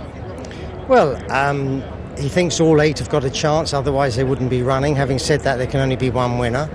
but they all deserve to be in the race, and any other owner or trainer would be delighted to have any one of them, exactly. Because you've had success in your colours. In fact, High Chaparral won it for you in 2002, I think, if I remember correctly. Obviously, Michael, you know that people at home, they want to know which of the 8 do you like most? Well, I wish I really knew, but I suppose, having discussed with Aidan, I would say the 2 are Eagle Mountain and Archipenko. Maybe Admiral of the Fleet, and then 4th in probably Yellowstone. And having said that, the others will probably finish in front. So, but if any one of them wins, naturally be delighted. What are your thoughts? What are the team thoughts on Authorized? How difficult an opponent do you think he is? It has to be a very difficult opponent. The good news is he's by our stallions Mongeur, so that's good. He's a very good horse, but on any given day you must never be afraid of one horse. Great attitude. Good luck. Thanks very much. Thank you. Well, Aidan O'Brien's horses have just arrived, and Willie and I have been looking at all of them, and I have to say, the one I probably like the best is Admiral of the Fleet here, number 2. He is a very, very tall horse. He lacks a little bit of condition behind, a little bit of strength. He is a very big horse, mind you. And if you notice on his stomach there, he is thinking about things. You can see that he's holding his... tightened up a bit. Yes, he's tightened up. He's worrying. You can see he's tucked up. But I have to admit, I'm not actually mad for any of the Aidan O'Brien horses, and that doesn't mean a thing. They just don't really stand out to me. Here come the jockeys out into the paddock now, all of them wearing yellow ribbons, obviously showing their support for the continued hunt for Madeleine McCann, and that was a suggestion from last year's winning jockey Martin Dwyer. He said, I really think we should use this stage to do this. One horse I do want to show to you here. This is Lucano, number 12 here. Now, I think he is a really good-looking horse. He's strong. He's got real power behind the saddle. He's quite thick through his stomach, quite thick through his girth.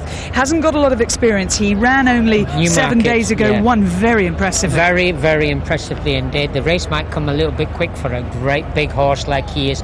He possibly is one of the tallest horses in the race, but I was very impressed by the way he won at Newmarket. Well, he's got a lip chain on him just to keep him quiet, but he is a nice looking horse. Well, his trainer's one of the tallest as well. John Gosden, he's with Rishi.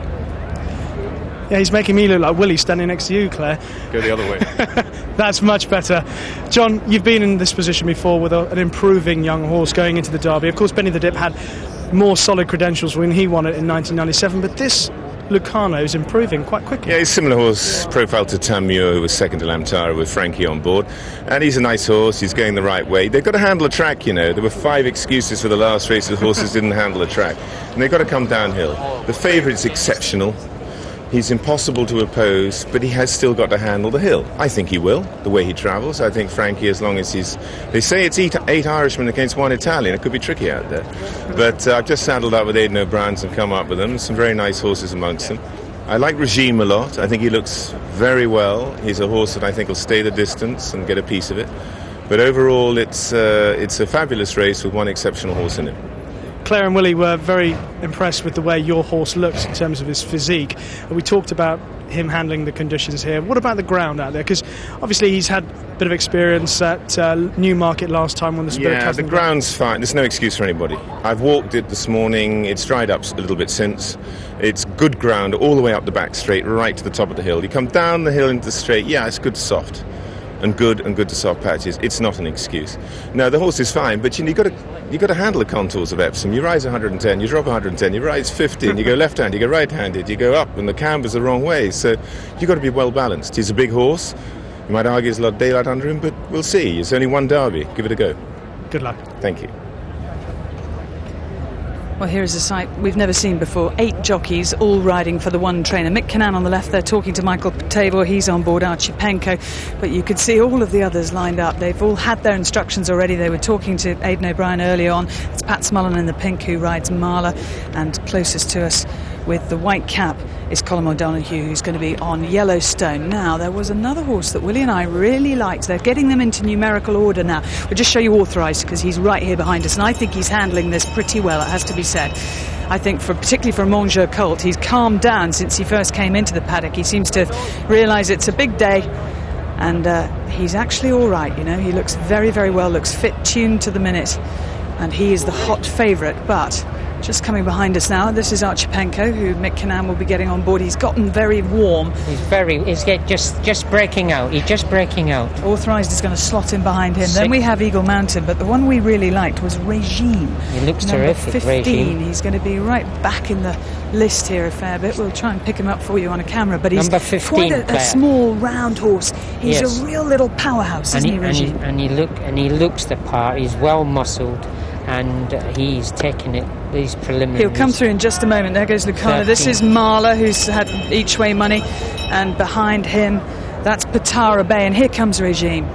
And he just looks really chilled, you know, the horse looks very calm.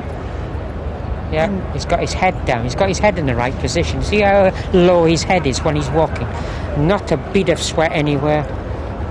This is a good-looking field of colts, isn't it? I'd be very hard-pressed to give which looks the best. Well, let's take a look at the latest betting. If you haven't had your bet yet, these are the prices you'll get.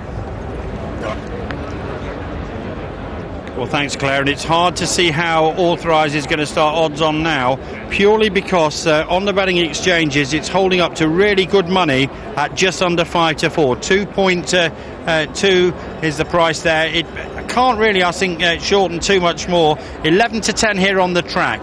The reason why that is twofold. Archipenko is being very well backed here on the track. 8 to 1, 15 to 2, and now 7 to 1. And Eagle Mountain is very solid all around the country. 9 to 1. Aqualim has been clipped from 11s into 10s. I mentioned the money for Admiral of the Fleet earlier. Well, Soldier of Fortune has also been backed in from 20s into 16s. Marla's the bogey for the offices this morning. That was 50s into 25s. That's 20 and pretty solid here. It's 20 to 1 Salford Mill. Regime is bigger on the exchanges. That seems to be one that's drifting but holding up here on the track at 25 to 1. But Authorized is the favourite. It's currently 11 to 10, and glancing down all the boards here, I can see 6 to 5 with Roy Christie, but everyone else is 11 to 10. They're the outsiders, they're the bigger prices, but it's Authorized, which centres around the Derby market, the current 11 to 10 favourite. Here is the man who enjoyed Derby success 12 months ago, Marcus Tregoning. Marcus, a different build-up for you last year. All the attention was on Percy. This year you've got Akalim, bit bigger price this year. His chance not as obvious, but how do you feel about his chances? Well, Percy was 6 to 1, so he's a big enough price. I mean, Horatio Nelson was favourite last year. I don't worry about the price so much as just whether he gets a good trip, you know, and I think Richard's quite relaxed about the whole thing. He's just ridden a win earlier on, so hopefully that will fill his confidence. You know, but the horse is taking the preliminaries all well, and you know, they've all got warm. It's a very warm day. Everything's got warm in the paddock, especially the favourites, you say. But that's, I think, I wouldn't worry too much about that. I think, you know, the best horse will win the race. Any similarities between Akalim and Sir Percy? No. What's the big difference then? Well, the big difference is, I mean, obviously, Sir Percy was very forward, precocious. He won 4 races at 2, you know, and he had a very good prep race for 2,000 guineas. The form was all there for everybody to see. It was a good thing if we got him on today on Derby Day, wasn't he? You could have told me that before the race. Well, you know, I mean, I think, you know, Authorized is supposed to do a good thing here, so, you know, we'll run well, I think, as long as we get a decent run of things, and hope for the best, I think. Marcus, good luck. Thanks. Thank you. Yeah, no problem. Well, the latest prices down here on the track now. Authorized, Roy Christie, as I said, was 6 to 5. There are more in the ring that have gone 6 to 5. That's the biggest price it's been all day. 7 to 1 Archipenko, 17 to 2 Eagle Mountain, and 10 to 1 Aqualim.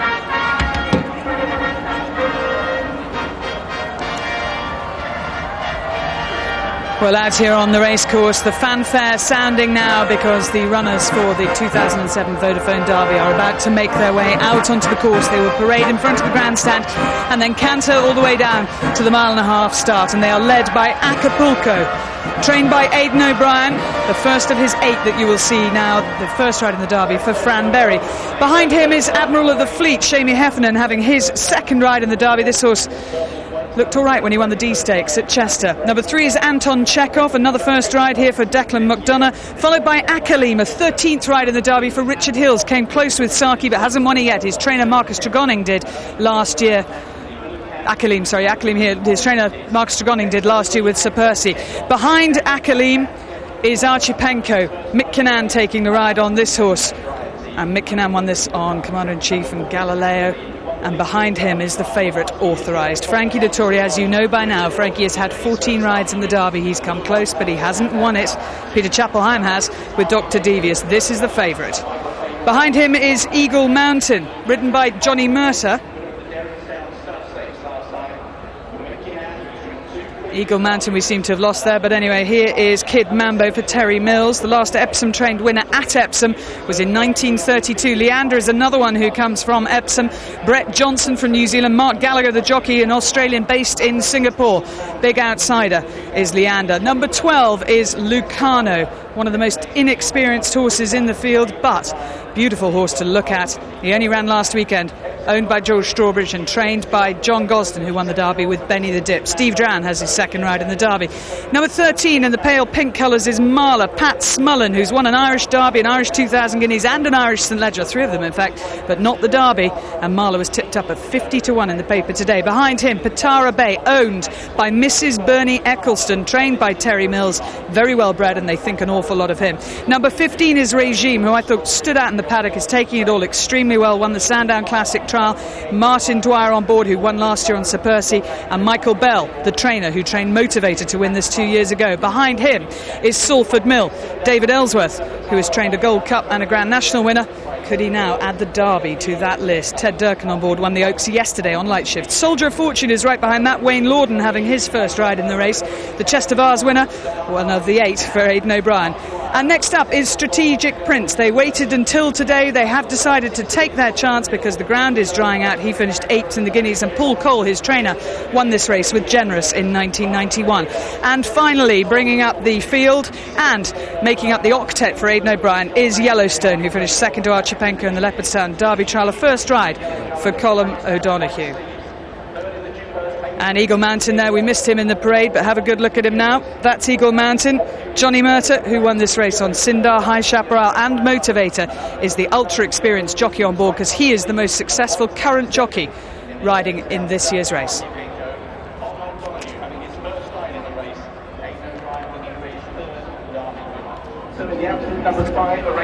Five to 4, the favourite, Authorized. That's the biggest price it's been all day. 13-2, Archipenko. Really good support as the 5 to 4 goes, and it now becomes 6 to 5 again.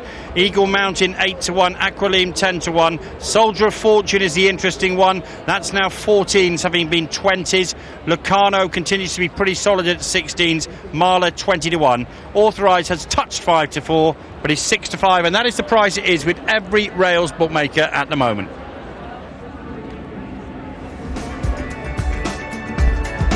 Martin Dwyer there thinking through how he's going to do it. Eddie Ahern gets the ride on Strategic Prince. And these jockeys, they've done everything. Look at Frankie. He's been very relaxed today. He's just got to get on board and hope that everything goes his way. There's Peter Chapple, who's been laughing and smiling.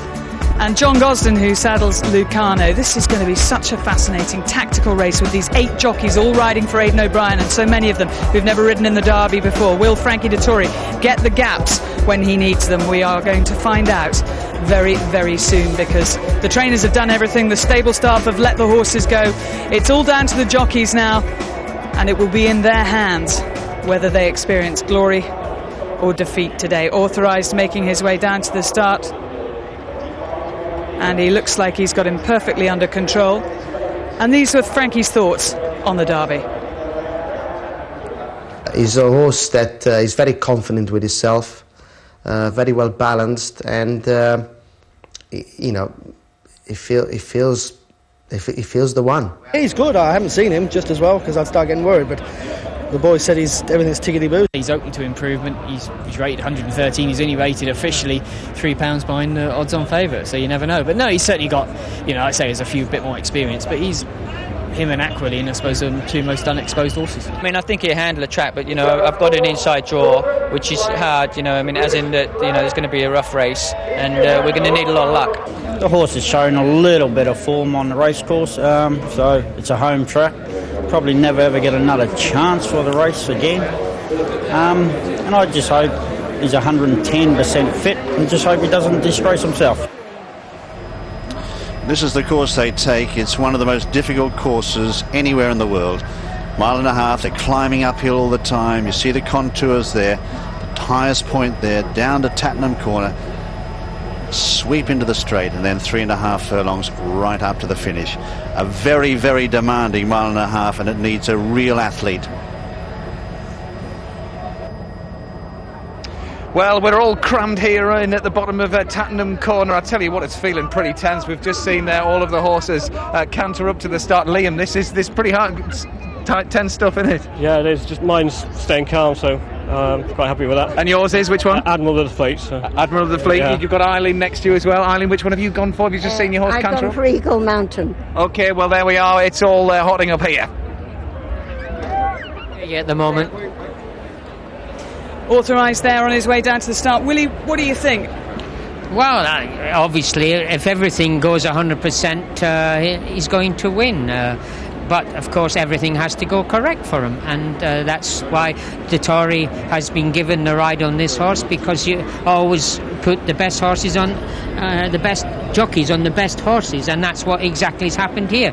And everything's gone quite well. The preliminaries have gone well for him. So I would imagine now we're just on for the race now. It was interesting in the parade ring, as Frankie was walking around, he was just putting his finger up to his lips and saying shh to the crowd. And I remember the last time I saw him do that was on Dubai Millennium at the Dubai World Cup in 2000. He went and won that by half the track. Yes, well, that when you're a sort of hot favourite and you're a popular jockey like Frankie, all the crowd are screaming and shouting at you, wishing you luck, and of course the waving, and it's great to have it for yourself, but it's not good to have it for your horse, because all it's doing to your horse is geeing your horse up, because the horse doesn't realise that all these people jumping up, making all these funny noises, they don't understand why they're doing it.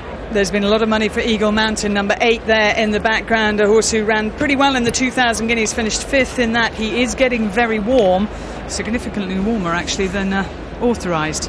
Well, there was a lot of horses getting warm, Clare. We are quite hot because it is a hot day, and Archipenko there on the far side. Now we assume that he's the first choice of the Aidan O'Brien runners because Mick Cannan is riding him. But he rode him. Sure. Yes, he rode him to win in Ireland at Leopardstown. So obviously they're going to keep that combination but he again. Also rode Soldier Fortune and he rode Admiral. He's ridden nearly all of them. Well, yes, but the Irish race is normally the best trial race for the Epsom Derby. Strategic Prince was there. They just take a walk here as they come down the hill. You can see the climb. Obviously when they jump out of the stalls they will be going the opposite way up this track, and it is a climb of 104 feet and there is a right hand kink in it, so they come out of the stalls, they go to the right, then they come back to the left. You can see there, just at the edge of the screen there, where that is the way the horses will head. They will head diagonally across to those rails, and when they get round that little corner that Philip Mitchell's stables, which is there, they'll go back to the left and they'll sort themselves out then. You can see there, they go around that corner on the right hand side there of your picture. There's Peter Chapple. He's made his way underneath our presentation position here. He's going to watch the race on a television, and he's not too far away from the winner's enclosure, should that be where he needs to go. Frankie Dettori's kicked his feet out of the irons, and he's going to use all of his horsemanship skills now just to keep this horse calm so that he conserves his energy for the point when he will need it most, which is about 3.5 furlongs from home. Exactly, but most trainers send a lad down to the start because sometimes they're down there for 10 minutes walking around, and they'll send a lad down there that knows the horse and keep talking to the animal to keep them nice and quiet and calm. Well, let's get further thoughts from Ian Bartlett and Ray Cochrane. So it looks like most of them are down at the post now, and it won't be long before they start to load up. There's the favourites, and now let's have a look at Akalim. He's over in the distance there, blue and white on the cap. Richard Hill's riding this horse. Of course, he wasn't really a major contender until only a few weeks ago when he came to Lingfield and won the Derby trial there. Yeah, but his form before that last year was pretty good. When he was second in the Haynes, Hanson and Clark at Newbury, the favourite was actually just behind him. But he went to Lingfield, and it was a good performance. He stayed on to win well that day, and obviously he just slotted into the picture of the Derby quite nicely. Nice little horse. Marcus Trigoni, who won the race 12 months ago. Mr. Percy looking to repeat that with Akalim. First one, there's Archipenko nearest to us, and there is Soldier of Fortune, winner of the Chest of Vase. done very little wrong in his career. It was a hard-fought victory last time, but I just thought maybe today, with a stronger gallop, that's going to help him a bit more. It is. This horse has obviously got some very good form. He was second at Passage of Time in St. Cloud Group 1 last year. Stays well. He'll be up there prominent. He won't be taking no prisoners early on.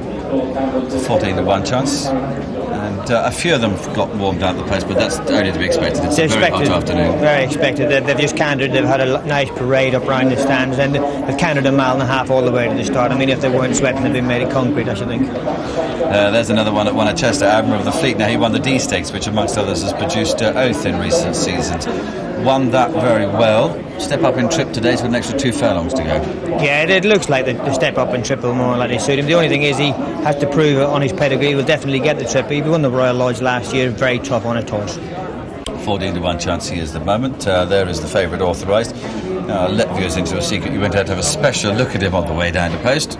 How did he look? He looked well. I mean, he looked well. John Gosden's horse looked fantastic. The actual pick of the horses going down the paddock was actually Razim. He looked very relaxed and looked in great order with himself. Authorised is now 5-4 here on the track. It's 13-2 Archipenko, which has been significantly backed, along with the other Aidan O'Brien runner, Eagle Mountain. They have been really well backed. In the last few moments, Aqualim has come in for some support. 9-1 from 11s. Trainers are superstitious people. Michael Bell, his wife Georgina, and his 2 children there, standing in exactly the same place that they did when Motivator went off favourite for this race and won it 2 years ago. They got the 20-1 shot regime this year. So the final few of them just going forward into the stalls. Looks like Authorised is waiting to be one of the last to go in. Any advantage to be late in? Would you try and hang back if you were? Oh yeah, especially as on the favourite. Yeah, everybody else would be doing the same thing. Right, okay. Well, lots of people around the world watching, lots of people here. There's Marcus Tregoning, trained the winner last year, has Aqualim. And there's Peter Chapple, Hyam, waiting to go. Sick of the fact that he keeps appearing on camera. It won't last long now, Peter. You've only got a few more minutes to go to find out whether you can win another derby with this horse. Authorised. There's a few of them still to go forward into the stalls. There's Aqualim, who's about to take his position. Also Yellowstone, the white cap out in the background. Eagle Mountain is still waiting to take his place. Also is 5th in the 2,000 guineas. And also Strategic Prince, who was further back. He was 8th in the 2,000 guineas. Has still got to take his place.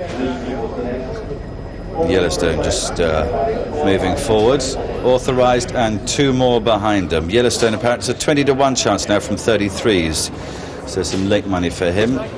Favourite's gone in safely enough. I don't think there are going to be many more after that. Only a couple more. So let's go over and join Jim for the big race call.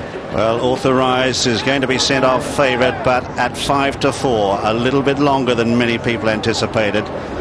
He's drawn 14. They're ready now for the Vodafone Derby. Stand by for the start. That's it. They're racing. Off to a good start too, and Leander, one of the first to drop back in the early stages. Aqualim is up there early. Soldier of Fortune is also there as they sort themselves out. It's a furious early pace here. Up there too is Kid Mambo, and also there is Anton Chekhov as they settle down. Further back in the field, Authorised is about 4th last, the green jacket on the extreme left as they race towards us head on. So the leaders here are Kid Mambo, who's up there in company with Anton Chekhov, and just behind them in 3rd Aqualim, followed then on the inside by Acapulco, and Lacano has got over into a very handy spot as well. Leander is back in the field too in the early stages. Regime is right there in the middle of the pack. Out wider then is Strategic Prince, and then Marla, who's tucked away on the inside. Patara Bay is trapped pretty wide. Salford Mill is well back in the field. Authorised is also well back there as they all the time climbing towards the highest point of the course, and Frankie Dettori right in the middle of the pack in about 7th position. Kid Mambo the leader from Anton Chekhov and Lacano, and then Acapulco. Aqualim is on the outside next, followed further back by Soldier of Fortune. Then Strategic Prince on the outside there. Further back is Eagle Mountain and company there with Admiral of the Fleet. Then Regime is well back with Leander, and also well back is Yellowstone. Eagle Mountain right back about third last, and Salford Mill is last as they charge downhill to Tattenham Corner, and Authorized in about 8th position. It's Kid Mambo out in front here from Anton Chekhov, flat to the boards. In behind them is Acapulco, followed then by Locarno and Akalim, and then Soldier of Fortune, Strategic Prince. And then on the inside is Admiral of the Fleet. Further back then is Authorized, who comes around Tattenham Corner in about 8th or 9th position, and with plenty of room to move on the outside as they straighten up for home now. And it's Kid Mambo who kicks away here by 4 lengths. Locarno goes into second, followed then by Soldier of Fortune, then Akalim the outside. Further back then is Authorized, who's on the outside in the clear. He's cruising up to them, the favourite, as they race up with a furlong and a half to go now. Authorized, he says go Frankie, he races into the lead and careers away. Then Akalim, Soldier of Fortune, Locarno giving chase, but it's all Authorized, and Frankie Dettori at the 15th attempt lays the rest. His Derby Ghost as up to the line. Authorized wins in a canter by 5 or 6 lengths. In second place then is Eagle Mountain. Tight third, Locarno and Akalim.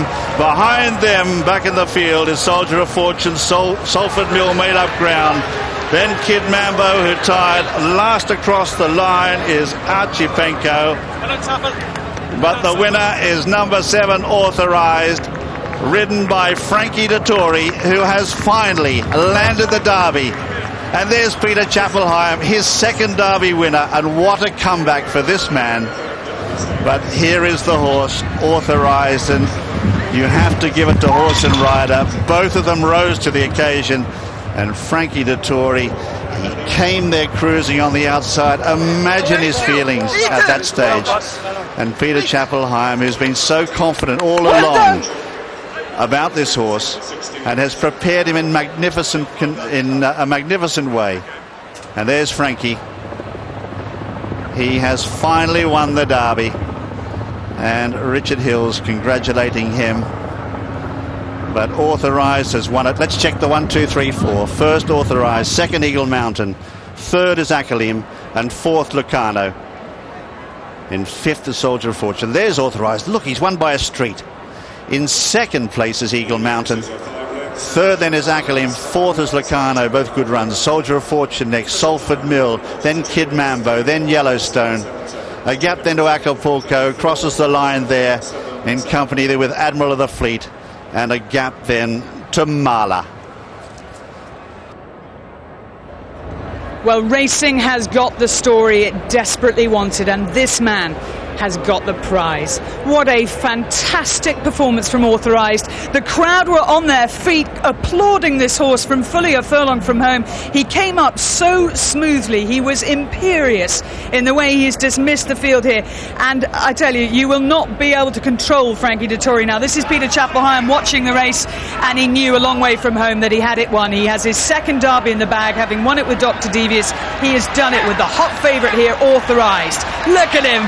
He can go and we can bring out a song and have him dancing to it afterwards. That is a wonderful performance, Willie, and I think everybody here appreciates the horse as well as the jockey. Everybody wanted Frankie to do it, but yeah, it's the story is Frankie, of course, but the horse, oh, that was absolutely sensational. The horse was always travelling smoothly. Frankie gave him quite a bit to do. I thought maybe he got him relaxed, and he never got into trouble throughout the whole race. He got into 2 off the rail. He took his time coming round Tattenham Corner, and when he got into the straight, he still counted to 10 because he knew he had a lot of horse underneath him. He was travelling really smoothly. There was a lot of jockeys in front of him, pushing and shoving. He wants to go past the photographers because he wants to take the horse down in front of the stands to show the people, because this is a superstar. His tongue lolling out in the way that Shergar used to run, and in fact he was as impressive as Shergar as well as impressive as Motivator a few years ago. And Frankie wants to milk this, and who can blame him? Because 14 times he has come to this race, and on some of those occasions he thought he had a winning chance. He's never had a horse as well fancied as this. The hot favourite, the horse everybody was talking about, and it has come right, and Frankie has won the Derby.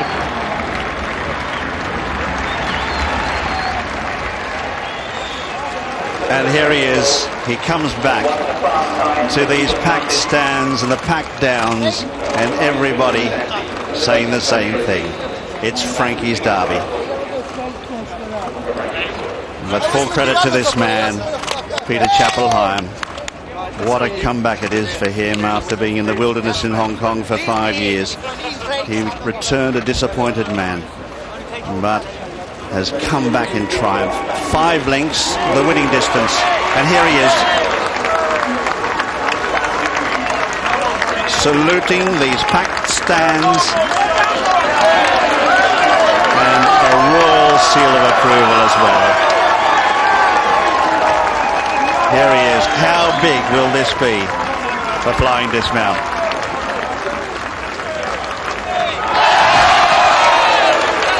Well, he's probably too tired to make it to the second floor. But there he is with his father, Gianfranco, himself an outstanding jockey in his time. But nothing here in Italy, one of the great riders, but his status nowhere near approaching that of his son. The distance is 5 lengths, 2.5 lengths, time 2:34.77. That was 1.23 seconds faster than standard. And Frankie, dry in the mouth, just sharing. There he is, first Derby. He's won every other classic we had before today, and now he's completed a full set. And Frankie Dettori, the winning jockey now, Frankie, with Clare boarding. Frankie, we got to hear your reaction. You look relieved, exhausted. Are you still elated? I didn't even know why I was screaming. I was screaming, yeah, come on. I think I was screaming, come on. I'll tell you what, I've been in some pressure, but not as much as this one. Pete said to me, listen, whatever you do, get a horse, relax, doesn't matter where you are. And on top of the hill, I look round because I had all the top one covered, and tremendous turner for, gave him a couple of smacks for safety. He didn't deserve them really, but what a tremendous horse. And that last 100 yards, the whole world shouting, and I was full of emotion, and I had to pinch myself the last crossing the line if it was real or not a dream. My dad being here and all my supporters and everybody been fantastic. I'm really motionless. Gianfranco, your father, you must be very proud of him. Yes. Very, very happy today. Very happy. We'll let you go and weigh in, because until he weighs in, it's not official. Frankie's shouting to all of the crowd, come on. It's just a wonderful result. It is a wonderful result. It was a fabulous performance as well and he deserves it, Frankie does. He's had some disappointments in his time. He is the most popular face, the most famous face in racing. And I should think he'll get a sip of water and get his voice back and have more to say, I'm sure. But look at him, he's just kneeling down and saying thank you, it's finally happened. Well, I don't think Sir Gordon Richards really did it that way when he came in, but enthusiastic. And there's Said bin Sarur congratulating Frankie and his weighing room colleagues. There's Ray Cochran, who's our fellow commentator here at the BBC, and also Frankie's agent. And it wasn't that many years ago that they were both involved in apologies for the for a couple of expletives there. Mick Cannan, and he's elated, of course, because he's got he was a 1/3 breeder of this great horse, and he's got a full brother at home, so he's happy. A full brother yearling. Yeah, as many as you want. As many as you want. I think Peter Chapple had more trouble containing the jockey than he did the horse. My word, that was impressive. He's a very good horse. I always thought he was from day one, and he's never let me down. So perfect, wasn't it? Now Frankie's never done this before. You have, but winning the Derby for the second time, I mean, it can't get any less enjoyable. Oh, this is better. I remember this one. Last one was just a haze. I decided today I was just going to enjoy it and not worry. but I worried. We can look at it again here, and he just swept past the field with his tongue lolling out. He was that injection of pace. Yeah, that's what's the difference between a good horse and a very good horse. I think this horse is a very good horse. He travels, he has a serious turn of foot. You can do most things with him. Frankie was a little bit far back, I think, than he probably wanted to be. It's not where I wanted to be, but I just knew the horse just got so much class. I just told him to ride him like he owned it.